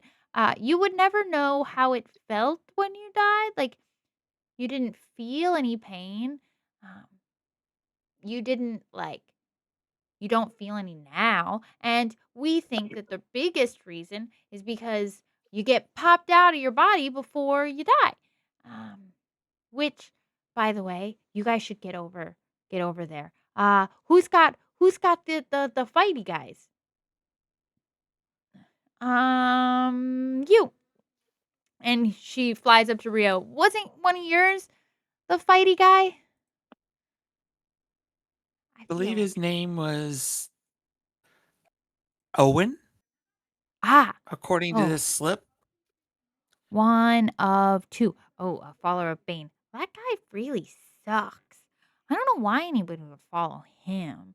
And yep, righteous. That tracks. Anyway, let's go see. And she like flutters over into the middle of this battle. Hmm. Oh, come on. She like waves you over. Nothing, and she just like walks right into one of these men slashing just a giant greatsword down on one of these zombies, and it just passes right through her. Kind of tickles. Does this one? He's got red eyes. I think this is the one. Touch him. Not in a Touch weird it. place. Yeah, just touch him. Oh, You gotta like it's gotta be for a couple of seconds. You really gotta get like a good rub down in there. And she like she flits up to his face and boops the snoot. and when you like boop it, you don't feel anything, but you do see a little something.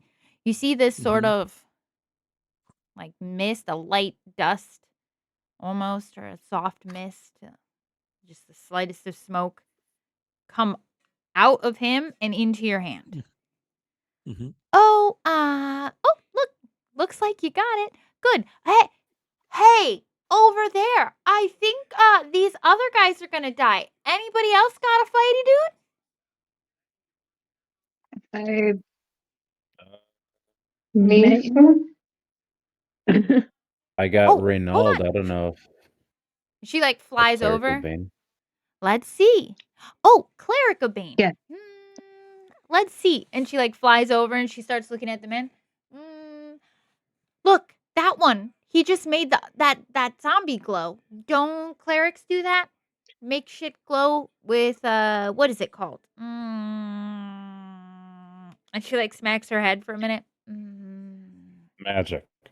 No, I know that's silly, but it's like there's this thing that when clerics do it, it makes shit glow real bright. I don't know. And they do it all the time. It's him. Go on. Oh, I didn't. You weren't over here. Go touch him. Not in a weird place. Go up to him. Out of curiosity, I whisper Reynald, which I believe is his name. Does it seem like it registers at all to him? Like, does he hear me at all? Nope. No? All right. I was like, all right. I just try to think of a dumb way to do it, and then I just like grab like the middle finger and just like flick him in the face. Why are you you guys, you're such troublemakers. Did you see the smoke? As Look soon for as you smoke. Yeah, as soon as you flicked it, you just see that same like slight mist. Black smoke comes off of him and goes into your fingertips at like the point of contact. Did you get him? Oh. Either that or I got black nail polish. I can't quite tell. Oh, you guys are such a hoot. All right, you had your hand up, and she flutters up to Doro. Let's see. One of two. Um, Blue eyes. Yeah, that's that one, right?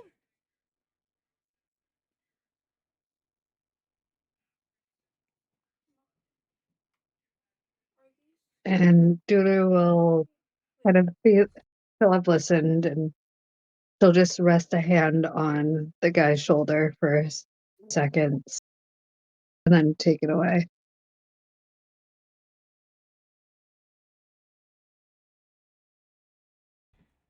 When you do it, you feel that same, well, you don't feel it, but you see that same black smoke coming off. Oh, look. See, she did it. She did it a normal way. And you got it. Come on back. Good. You guys did it. Now we just wait. You got to wait for them to die. Sometimes in fights it takes a while. I don't know. Combat around here seems like it takes forever. Do. And she just like flutters around while the battle's taking place. She starts like wandering all around the forest. And like the whole time, there's just like a full blown, these guys are just going at it with these zombies. And she's just like looking at a bush and like looking at things randomly. Gosh, are these Pulls guys out, good? Let me Julius know pulls when they out his start dying. Julius pulls out his drum and starts like banging out a beat.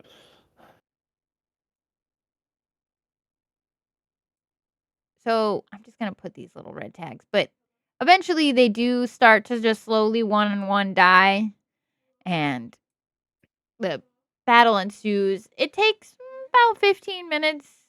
You guys are just waiting, watching. And slowly, one by one, they fall in combat. And the zombie shambled off. She's like, and that's about the gist of it. You should see. And after the last one falls, you see that same black smoke come out of your chest. Follow that like silver thread that most of you didn't see, but Callie saw. So if Callie was looking, she would know to see it, but it comes from that center point on your chest where you felt the pull, and it slides out of you. And you just see it go off. There they go. Don't ask me where they go. Nobody knows. They just vanish. Nobody knows or nobody asks. No, nobody knows. I mean, plenty of people ask. That's why I told you not to. Because I've heard it 1,000 times, and I don't know the answer. I assume they go wherever their souls are meant to go. That sounds like philosophical and stuff, right?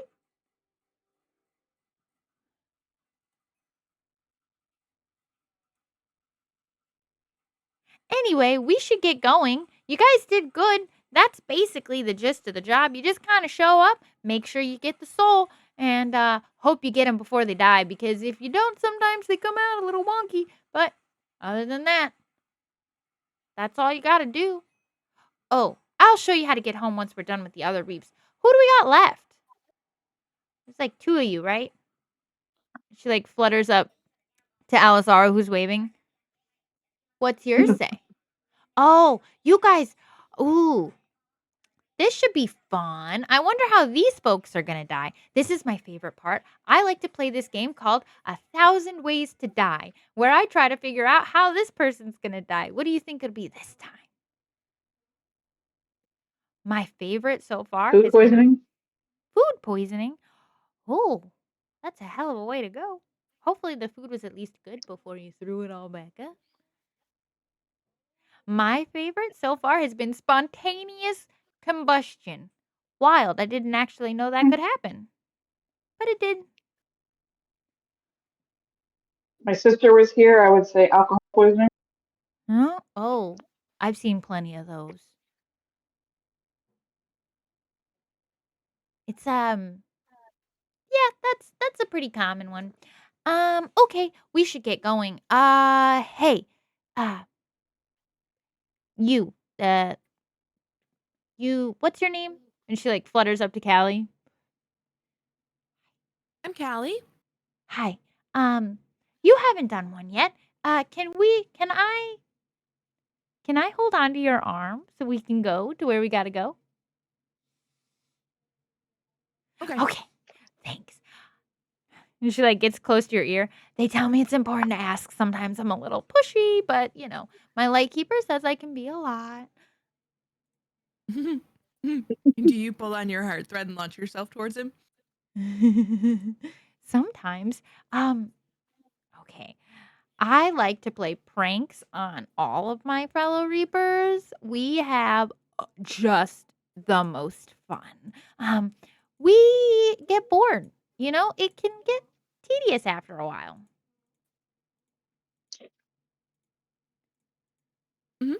Do I hear her say she likes to play pranks?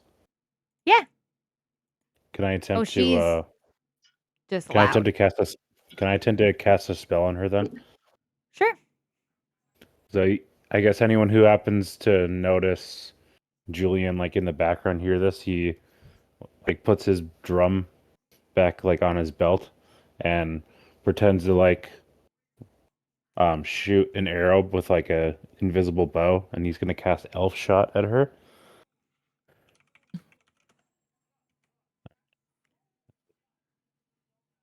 All right. What does it do? That is make a spell attack. That is 16. Does a 22 hit her AC? Yes. All right. Connie is just a So, fairy. She's just well, a this is good girl. because this is a fairy spell, so this works. Let me find a D8.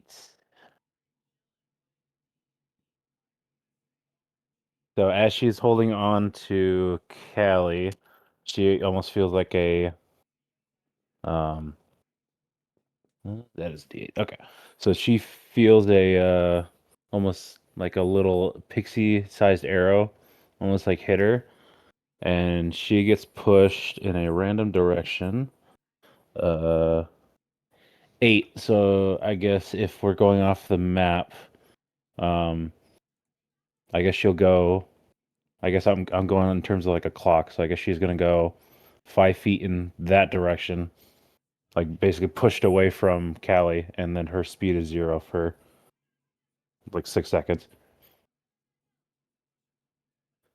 She just whips over and she goes, "Whoa! Hey, I can't move. What? How'd you do that? We can't do. How to do what? Look, the pranks we play. Well, that wasn't you. I don't know what you're talking about.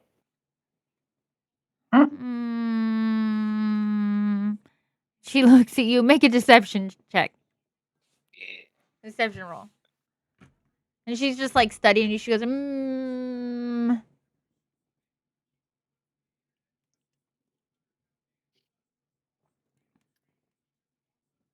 That's an 8. How'd I you rolled do to see that? what he was doing. That one over there, the big one with the long hair. She's real pretty. She called them daggers, but they're definitely swords. She has swords. You are doing funny business with stuff, sir. What's going on with you guys? You're weird. I Hey. can't do any of that Hey. stuff. That wasn't nice. Well, I don't mean weird in a bad way. I mean weird like, how did you do that? I can't do anything like that. I mean, I out can of do this, and she like flies through a tree and back the other side. But I mean, you guys should be able to do that too because you're Reapers. I mean, to be fair, I don't really know what we can and can't do because today is our first day. You're supposed to teach us, not call us names. Yeah, but oh, you don't want to talk about it, do you? Oh, that's Talk okay. about That's what? okay. We gotta go. We I gotta think go. we're all You're right. adjusting. And she just winks at you. You guys are fun. Anyway, we gotta go or we're gonna get in trouble. And like I said, it's never fun to miss a reap. The souls get a little weird when you do that. Are you gonna let me grab your arm again, or am I gonna go over there and be stuck for a couple of seconds? I mean, you can grab my arm. I didn't do that. Oh, that's. And she looks at you. Oh, I believe you. Thanks. That was weird though. I couldn't move.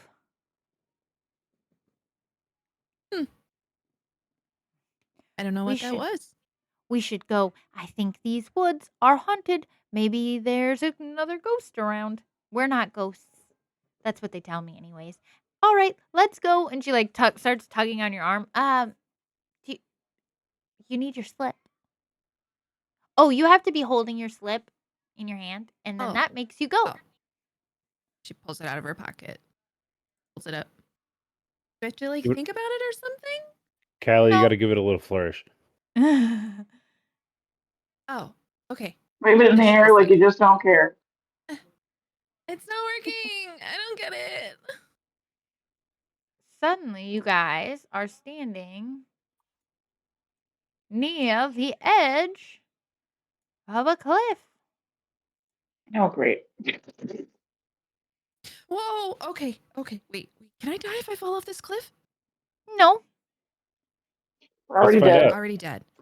yeah. Can I go for a quick dive and see how far I go before I stop? Oh, do you jump off? Oh yeah. Can I assist him and shove him off just for the fun of it? Go. You make an attack roll if you want. Yeah. Cool. You can try and make a shove attack. Nope. 3. Not gonna happen. I think you almost go down in Fall your effort yourself. to push him to go down yourself, and you have to spend more time catching yourself than you did trying to push him down. But if you're going, Julius, you're just gonna jump off. Can I well actually if I see her try to push me, can I play it off like she does push me and like accidentally fall? Yeah, make a performance check. Or a deception check, whichever one. I think let's find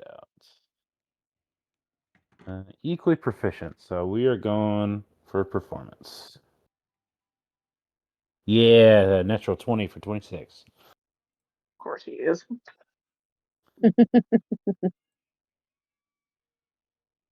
How much was I that? give it a little 26 total. Oh yeah, no, you fully play it off, just poof. But yeah, nothing stops you. You just fall and you hit the ground hard.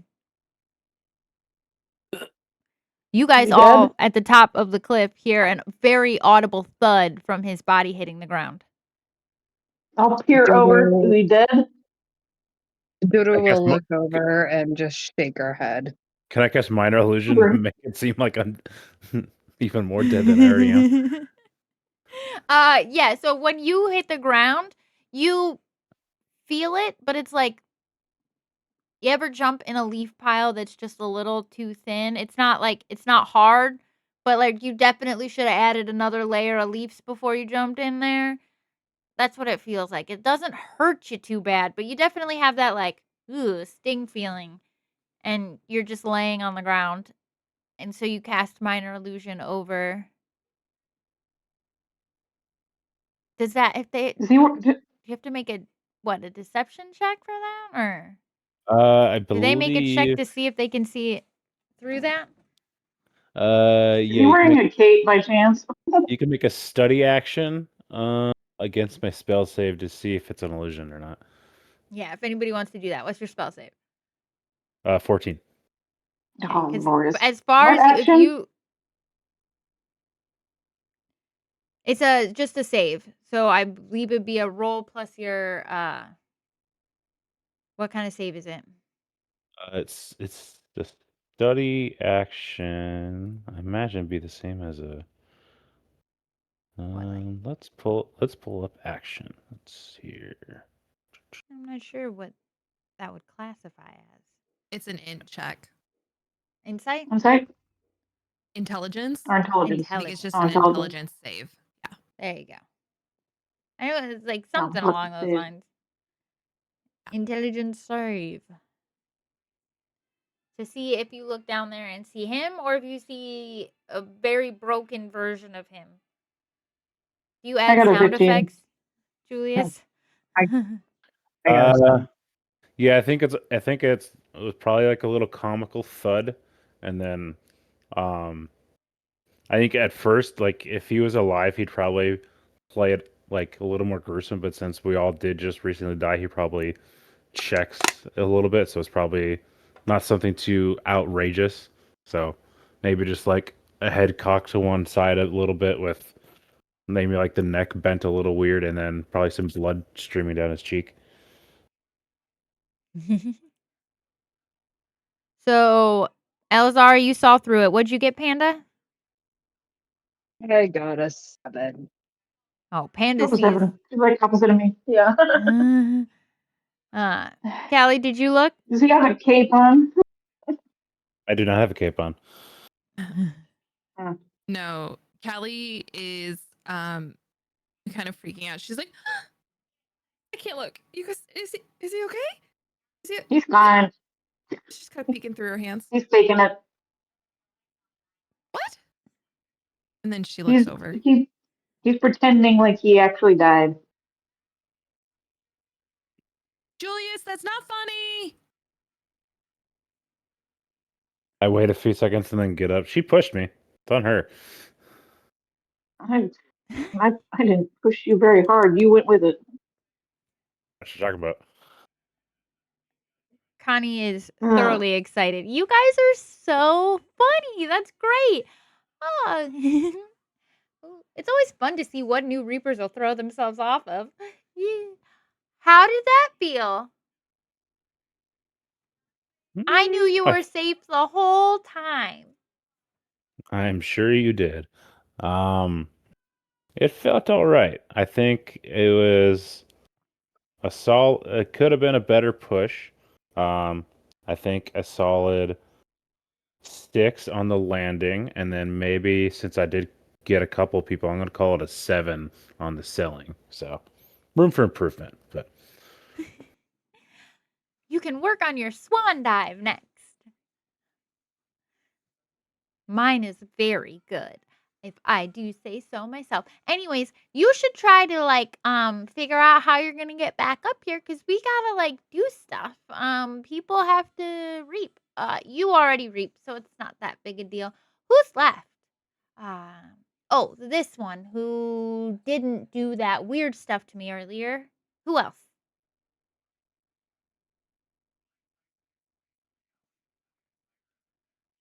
Well, you got one. Me. And Yeah. you. Oh, I don't know if it's polite to say this, but you're really pretty color. Yeah, thanks. You should have seen my sister. She was pretty too. Well, okay. I'll take your word for it. Anyway, do you guys see anything? I wonder where they're at. They're usually around when I'll wave the paper in front of me like a tissue.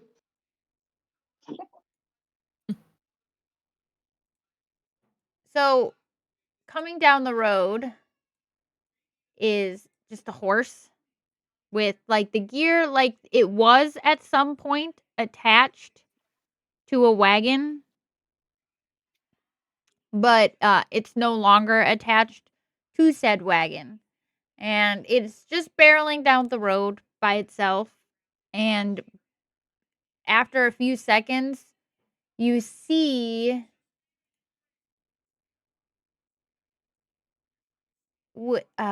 another. There it is.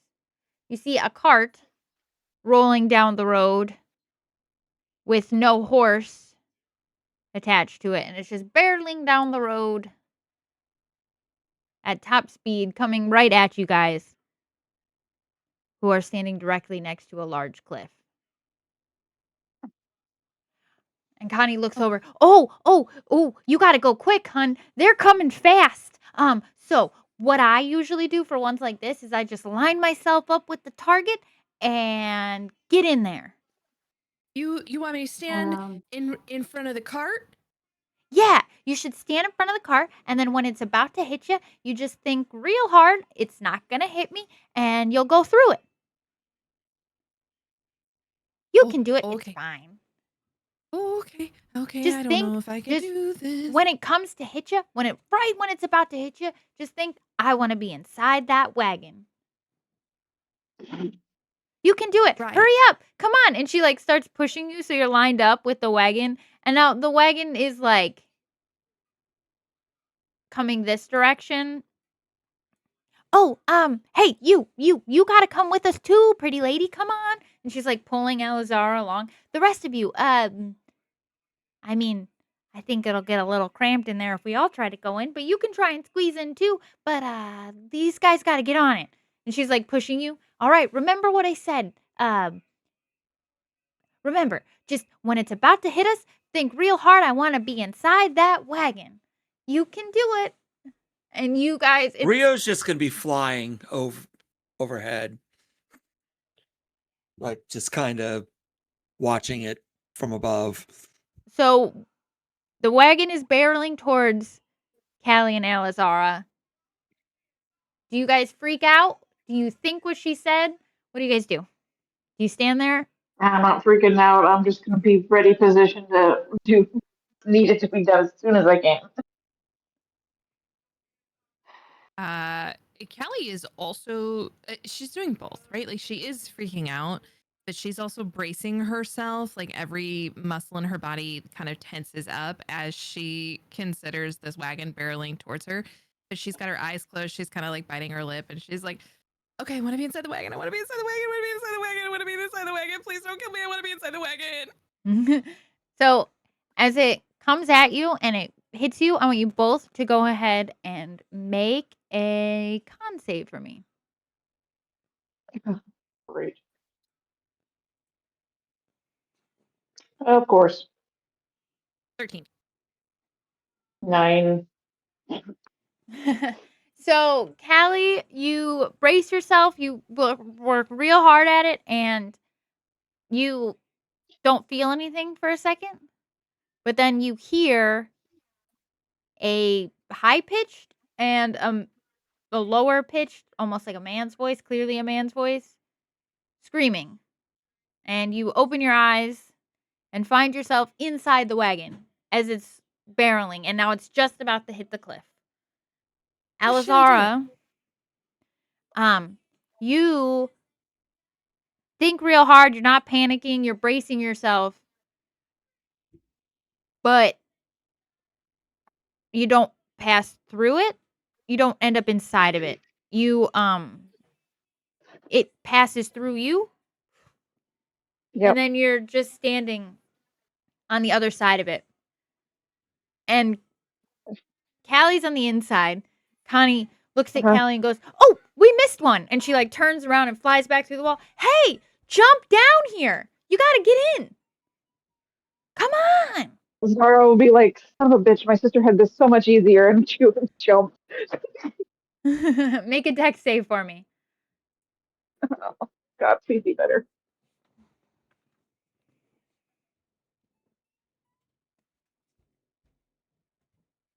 23.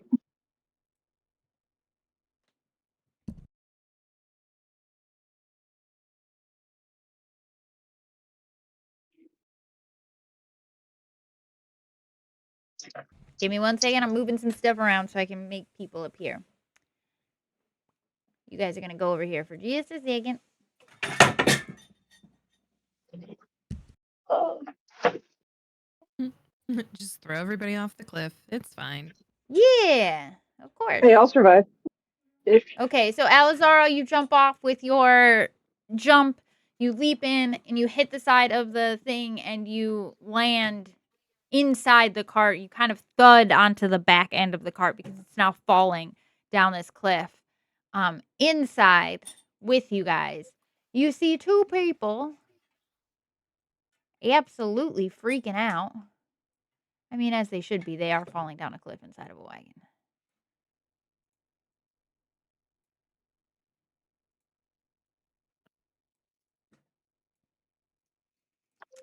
And they're inside the wagon, and you guys are inside, and they're screaming. They obviously don't see you. They make no reaction to you guys entering or Alizara jumping in and landing on the bottom of this wagon. Connie, hey, which one do you have? Do you have the girl or the guy? The girl or the guy? The girl. Get her, quick! You gotta get her, touch her. Not in a weird place. Sure. Touch her. Reaches out and brushes her shoulder.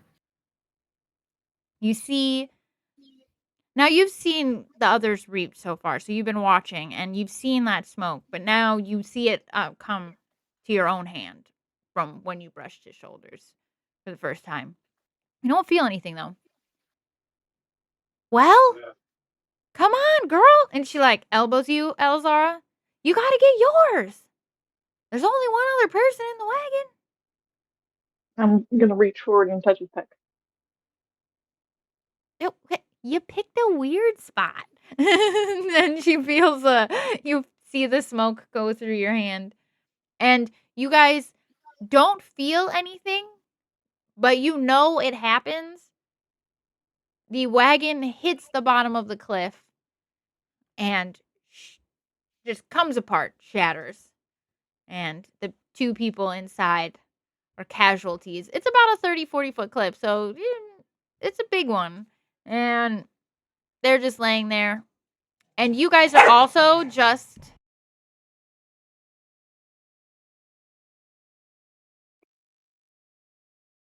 One second.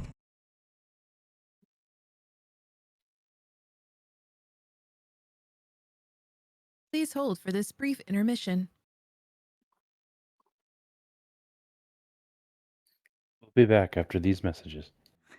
Sorry, my kid. From our sponsor. Let's all go to the lobby. Let's all go to.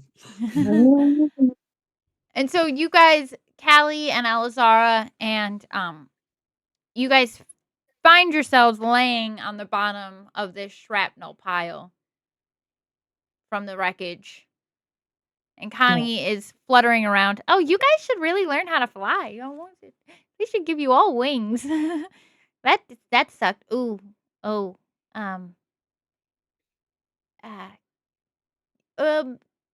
Callie, that Callie, you look down and there's a piece of wood, a large piece of shrapnel just sticking out of the side of your stomach. Oh God. Okay. What do I do? I really don't want it to be there. Just pull it out. It can't kill you. Okay, and Okay. Connie like flutters up to you and just yanks it out. Ugh. Yeah, see? She like looks at it. It should. It's supposed to heal. Why isn't it healing? Oh, you're bleeding now. And she's like starting to put her hands over it. Oh, she's bleeding, guys. Connie yells up to you guys. Hey, does anybody know how to stop bleeding? I don't. Cast healing word. You have to come down the cliff first. He's already down at the bottom, isn't he? He is. Julius is, yeah. Yeah, I'll cast healing Okay. word. We will do this. I guess, has she lost any health from doing this, or is it just she's just bleeding? Nope, she's just bleeding out right now. Okay. I'll just use a first level. Oh, D4. Connie's like putting her. I haven't seen blood in a really long time. You're not supposed to. We don't leak stuff anymore. Why are you leaking? Tell it to stop.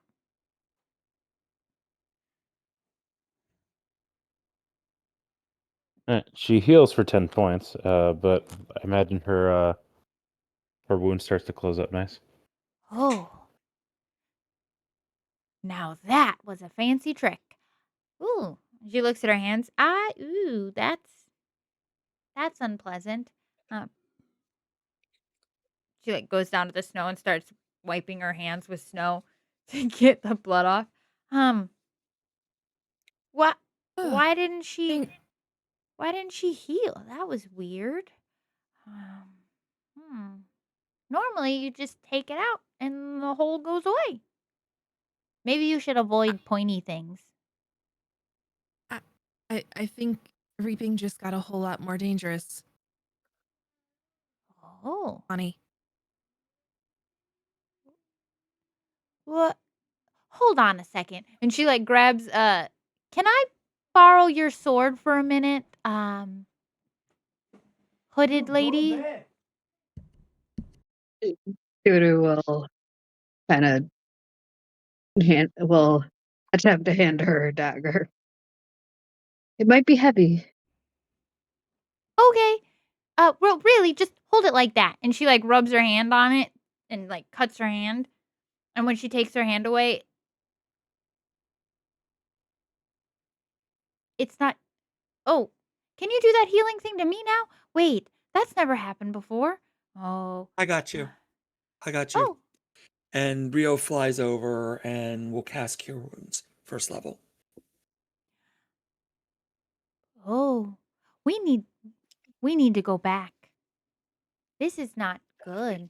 Why didn't it heal? It never doesn't heal. Oh no, this isn't. You guys are dangerous. I've never not healed before, and then I come and hang around with you guys, and then I can't heal. What did you do to me? You tell us, you're the one that's supposed to be training us. Yeah, but Mhm. that doesn't happen. We're dead. It just did. We're supposed to. It does now. I'm gonna take you guys back now. Callie, And if any that of you note wanted to got, go ahead. Callie, that note you got, maybe that's what it was talking about. All these, I just got here and I don't know my memory from a hole in the ground, but it just seems like everything you Reapers know is wrong now. Kelly's just standing behind Connie, like, X-nay on the note, hey. Um, Can I try something funky? yeah, I want you guys If all I, to do an insight check on Connie for me, real quick. And then you can do what you're gonna do. all right. 21. 22. 6. 14.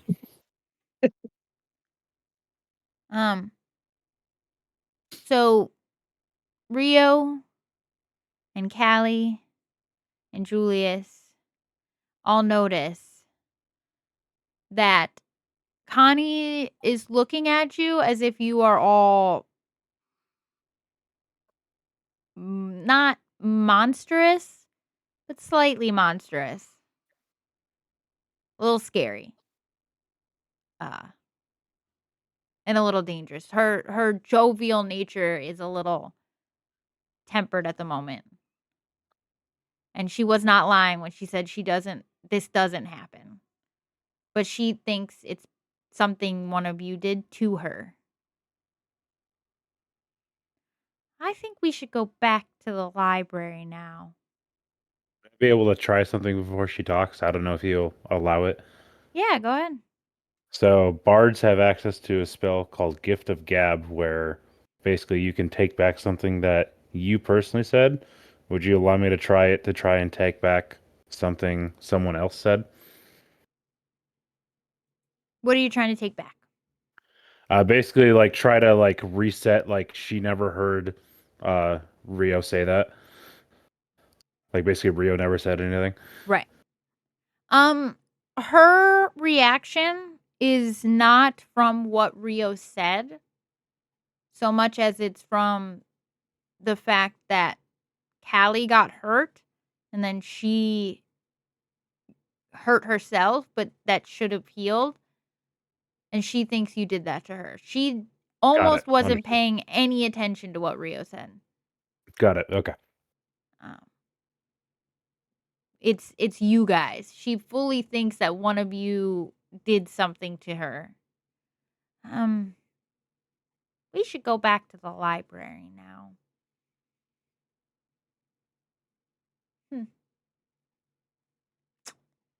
Well, this was fun. Okay, so to get back home, all we have to do is think about it kind of hard. You shouldn't have to pull on your little stringy thing. That's more of in case of emergencies or in case of a good time with your lightkeeper. Um, as long as everyone consents. Anyway, so let's go back. No reason to stick around here. And she disappears. She just leaves you all standing in the snow.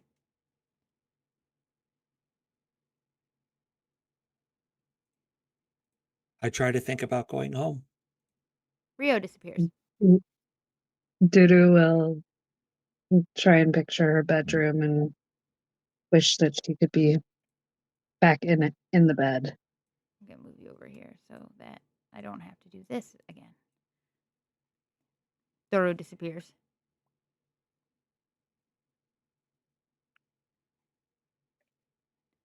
I guess before Julian he tries to think of going somewhere else that's not back to the library first and see if he gets anywhere. Nothing happens. Okay. And then he'll just think back to the common room, I guess. And Julius disappears. So now it's just Callie and Alizara. I can't see the chat, so if Alizara thought about home, she would disappear too. Callie kind of looks around in a moment of panic, realizing that she is the last one or almost the last one. And she can't quite remember exactly how to do it. So she grabs the heartstring and yanks. So instead of just disappearing, like the rest would have just felt like they closed their eyes and opened them and they were back at the library. Callie will pull on that rope and feel that same pull, sharp and fast, like she's being yanked, almost so strong that she like jerks back for a second, and then she tackles Chance in the library. What's going sorry, what's going sorry, I on? What are panicked. you what's happening? Are you okay? What's think- going on? I Emergency. think we're in trouble. Trouble. What did you do? I didn't do anything. We did the reap, and then I got impaled, and then Julius healed me, and then Connie looked at us like we had 3 heads, and then Wait. I panicked. Julius healed you. What do you mean healed you? You're dead. Well, Am I in the room with them, or are they in a different room? No, you guys are all standing back in the main part of the library. Callie and them are standing. Ooh, I hold up the okay. I hold up the flasks and gesture for anyone who needs a drink to come grab one. so we were doing a reap, and then I got in the wagon, and then the wagon fell off the cliff, and then it broke into a million pieces, and then it was stuck inside me, and then she just giggled and pulled it out, and the next thing you know, I'm bleeding everywhere. I She- hand her a flask. Giggle. They did something weird to me, Chance. I can't heal. What did they do? We're supposed to be invincible. We're dead. Things shouldn't kill us or cut us. And she looks at Duru's dagger a little bit untrustingly. So you guys are weird, and I stand by that now because what did you do to me?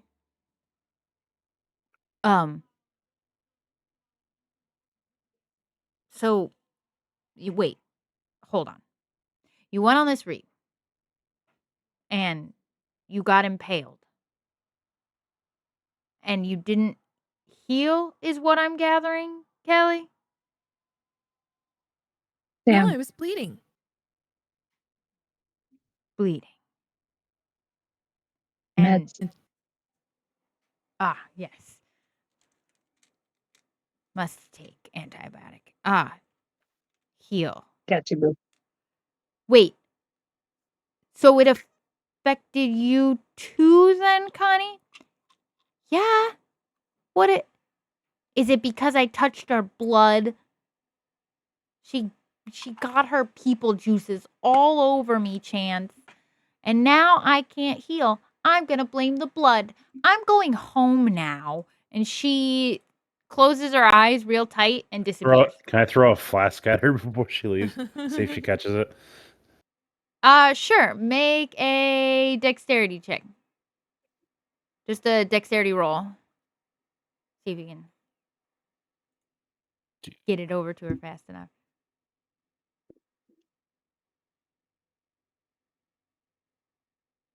That is a 19. Yeah, she goes to catch it. It's really heavy. You said, or was it? You said they were size scaled, right? She catches it. If it's size scaled, she'd catch it and take it and like tuck it into her bra real fast and then disappear.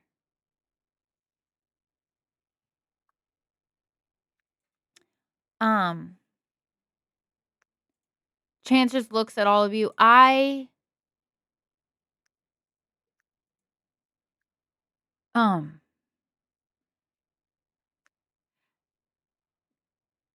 This has been a very weird day. What? First, Callie, I'm sorry that you got impaled and didn't heal. Let's take this as a general group rule that we should be avoiding pointy things for a bit. Callie has her hand like sticking through the hole that's left in her shirt. She's like waving at Chance. Oh. I really like this shirt. Can you do your little trick on it? Like you did with the book? I thought we weren't supposed to use the magic. You can use it here, Callie. Just here. Okay. It sounds like you guys did use the magic with her, though. I was bleeding. Yeah. She's not gonna keep her mouth shut. So, we'll figure it out. It's all right. Fix your shirt, Callie. It's okay. So, other than that, did you guys get the gist of the job?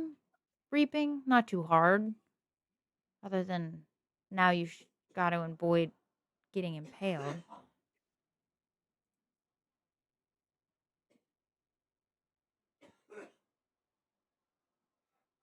Seems easy enough. Yeah, it's not Mhm. it's not too hard other than you guys seem to be changing everything and going against every rule I've known and every set of order that's ever been. But you know, I am your lightkeeper. It is my job to keep the wheels on the wagon, so to speak. So this is me Oh. screwing in the winches, making sure that it's tight.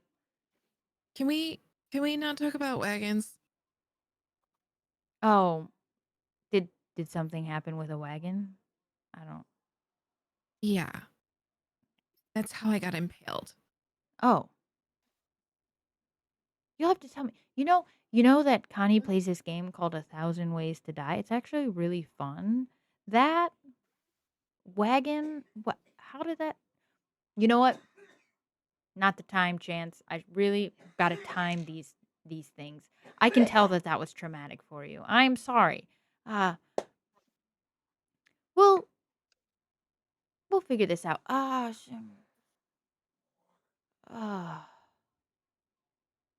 Today has been weird. Rio, while you guys were gone, I went and talked to a few other light keepers. Nobody has ever seen anyone ever be afflicted by their own, like by magic after death. Usually, I mean, sometimes it'll last for like a day or two, but usually doesn't last for very long. Hopefully that'll be the case with you. I really don't want you to be stuck like this for too long, but I'm working on it. Rio will nod and say, "Thank you. I don't want to be stuck like this forever either." Yeah. Well, I was It's talking. very inconvenient. That was a good pun.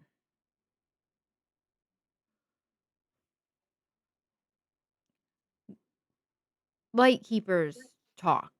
There are other lightkeepers. There's thousands of reapers. They're all over the place. I mean, you guys couldn't possibly reap all the people that die in one day.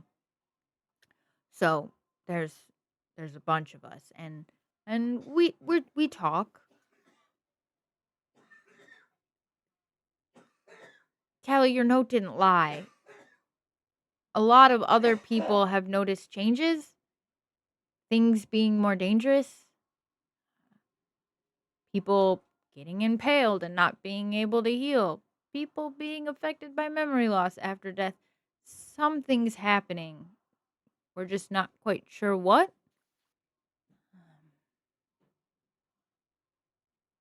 But it seems we might unwittingly be the center of it all, per Callie's note.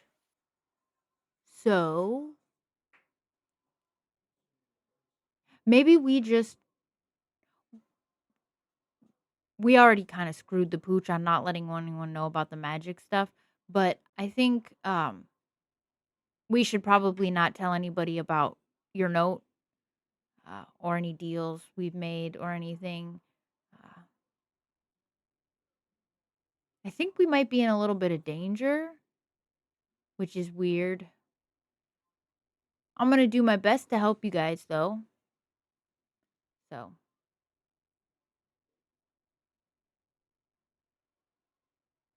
it's not even 2 o'clock, and this day has already been very exhausting. I'm going to go find a book to read.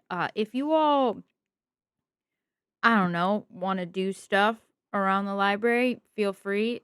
Or you can go back to your rooms. Doesn't really matter. You kind of got all of eternity to do whatever you want other than your job. Yeah, I'm going to go find a book. And he just kind of wanders off.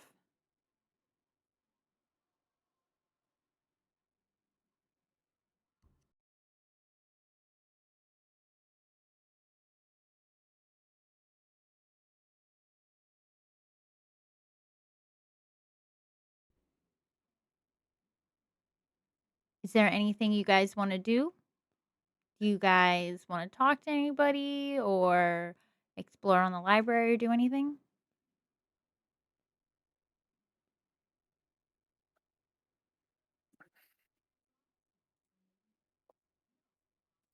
Callie, Doodle go ahead. will head up to her room to kind of get resituated.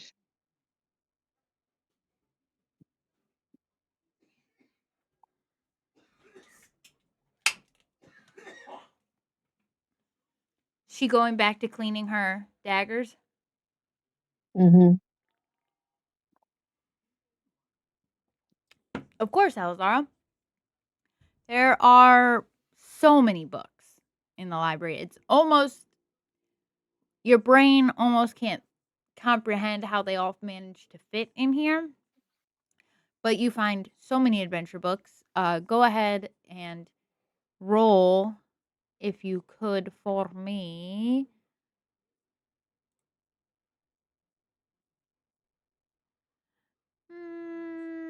Roll perception.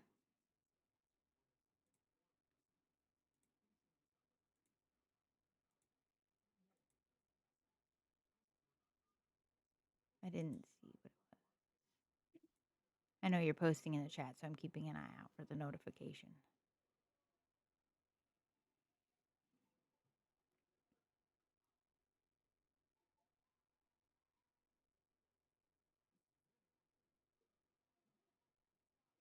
Either way, you find plenty of adventure books.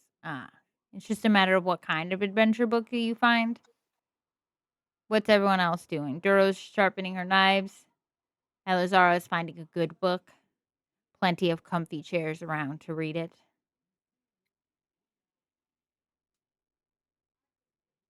Callie is kind of walking through the stacks, running her fingers along the spines of the books, and every time she sees one with any damage, she casts Mending.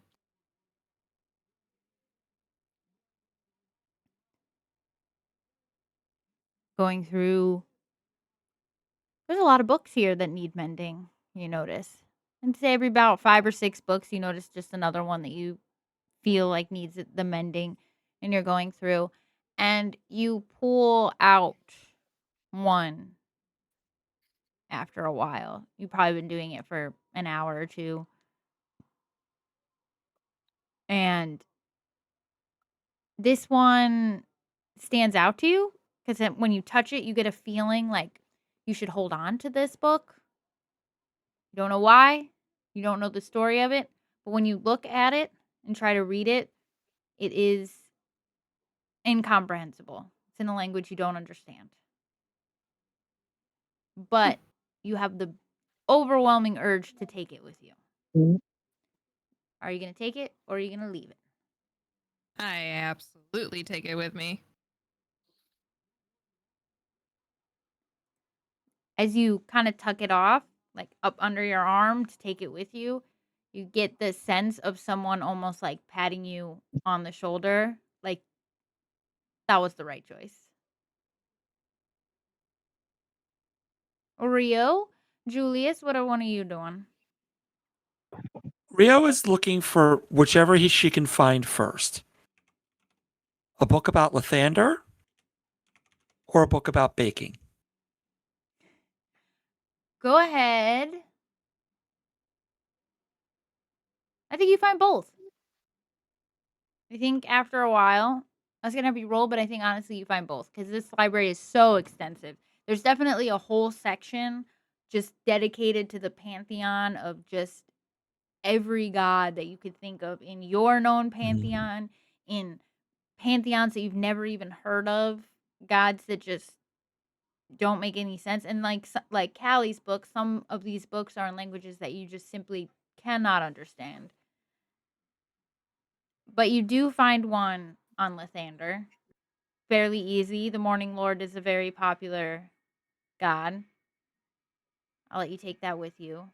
We're going to do downtime here and there, so I'll let you read those during downtime and you can get some more information. Okay. But yeah, you definitely find that. And you definitely find not only a recipe book, but you find one that's specifically about the best ways to make cakes and muffins and pies and stuff. There's just all homemade pie and cake and muffin recipes and things like that. Mm-hmm.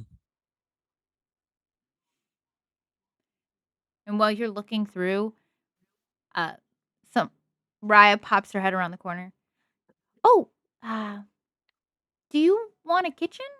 I think I might be able to make that happen. Chance will have to explain the finer points of liminal space to me, but I'm pretty sure I can make rooms manifest. Would you like me to try and build you a kitchen? I think that would be lovely. Thank you. Yeah. I might need your help though. I'm still learning. Maybe we can help each other.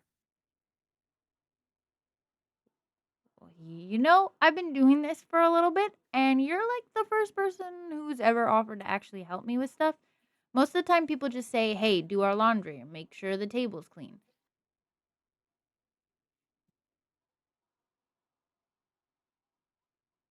Well, let's see what harmless trouble we might be able to get into. Oh. And she looks over. Be careful. Chance is really good at spotting trouble. It's like he's got eyes everywhere. I don't know how he does it. Let's go. And she like pulls you along to try and go build a kitchen in the space. Julius, what are you doing? Julius is reflecting on the day, taking a swig from the flask, And then he probably goes through the library a bit. He looks. Is it all published books in here, or are there some like journals in here as well? Personalized journals, there's a few. They're harder to find. They're kind of cataloged in weird. There's really doesn't seem to be much of a rhyme or reason to the cataloging. It's kind of like general genres in an area. It's like No Dewey Decimal System, unfortunate. nope. Callie's worst nightmare. This library is quite literally like these books kind of seem like they should go together, so we put them all here. So it takes you a while, but I think you find a few. He probably tries to look for something related to his mentor and the work they were doing first to see if anything pops up. Okay, for that, I will have you do an investigation check because you're looking for something specific. Yes.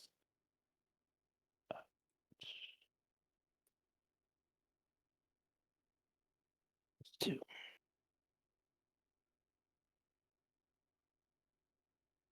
Uh, 21.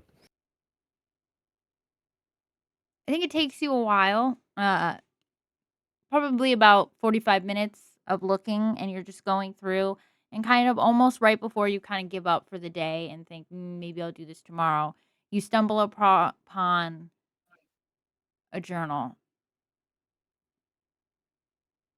You don't recognize it at first. You kind of look at it and you're like, just another journal. But as you're passing it, you feel this almost call to go back and look at it a little more deeply.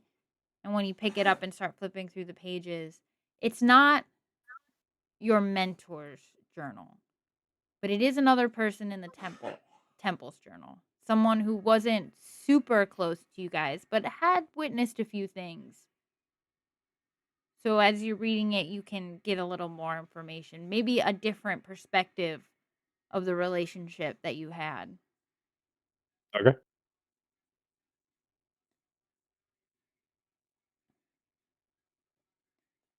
Is there anything anybody else wants to do?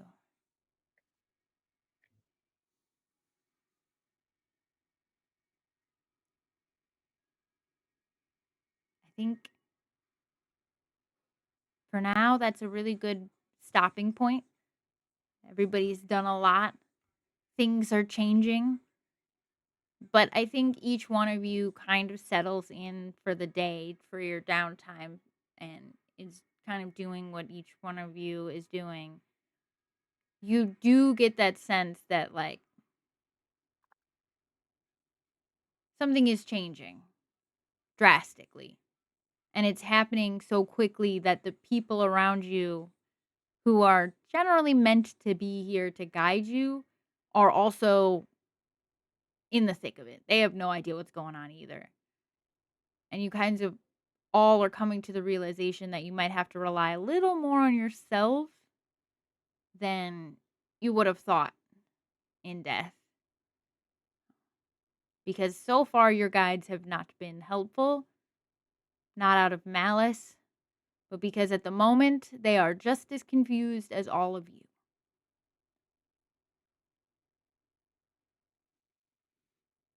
And I think that is where we will end our session tonight. I think that's a good stopping point. I had fun. I hope you did too. And if you're watching, thank you. I Have a good night, appreciate it. everybody. Yes. Good night, have a guys. good night.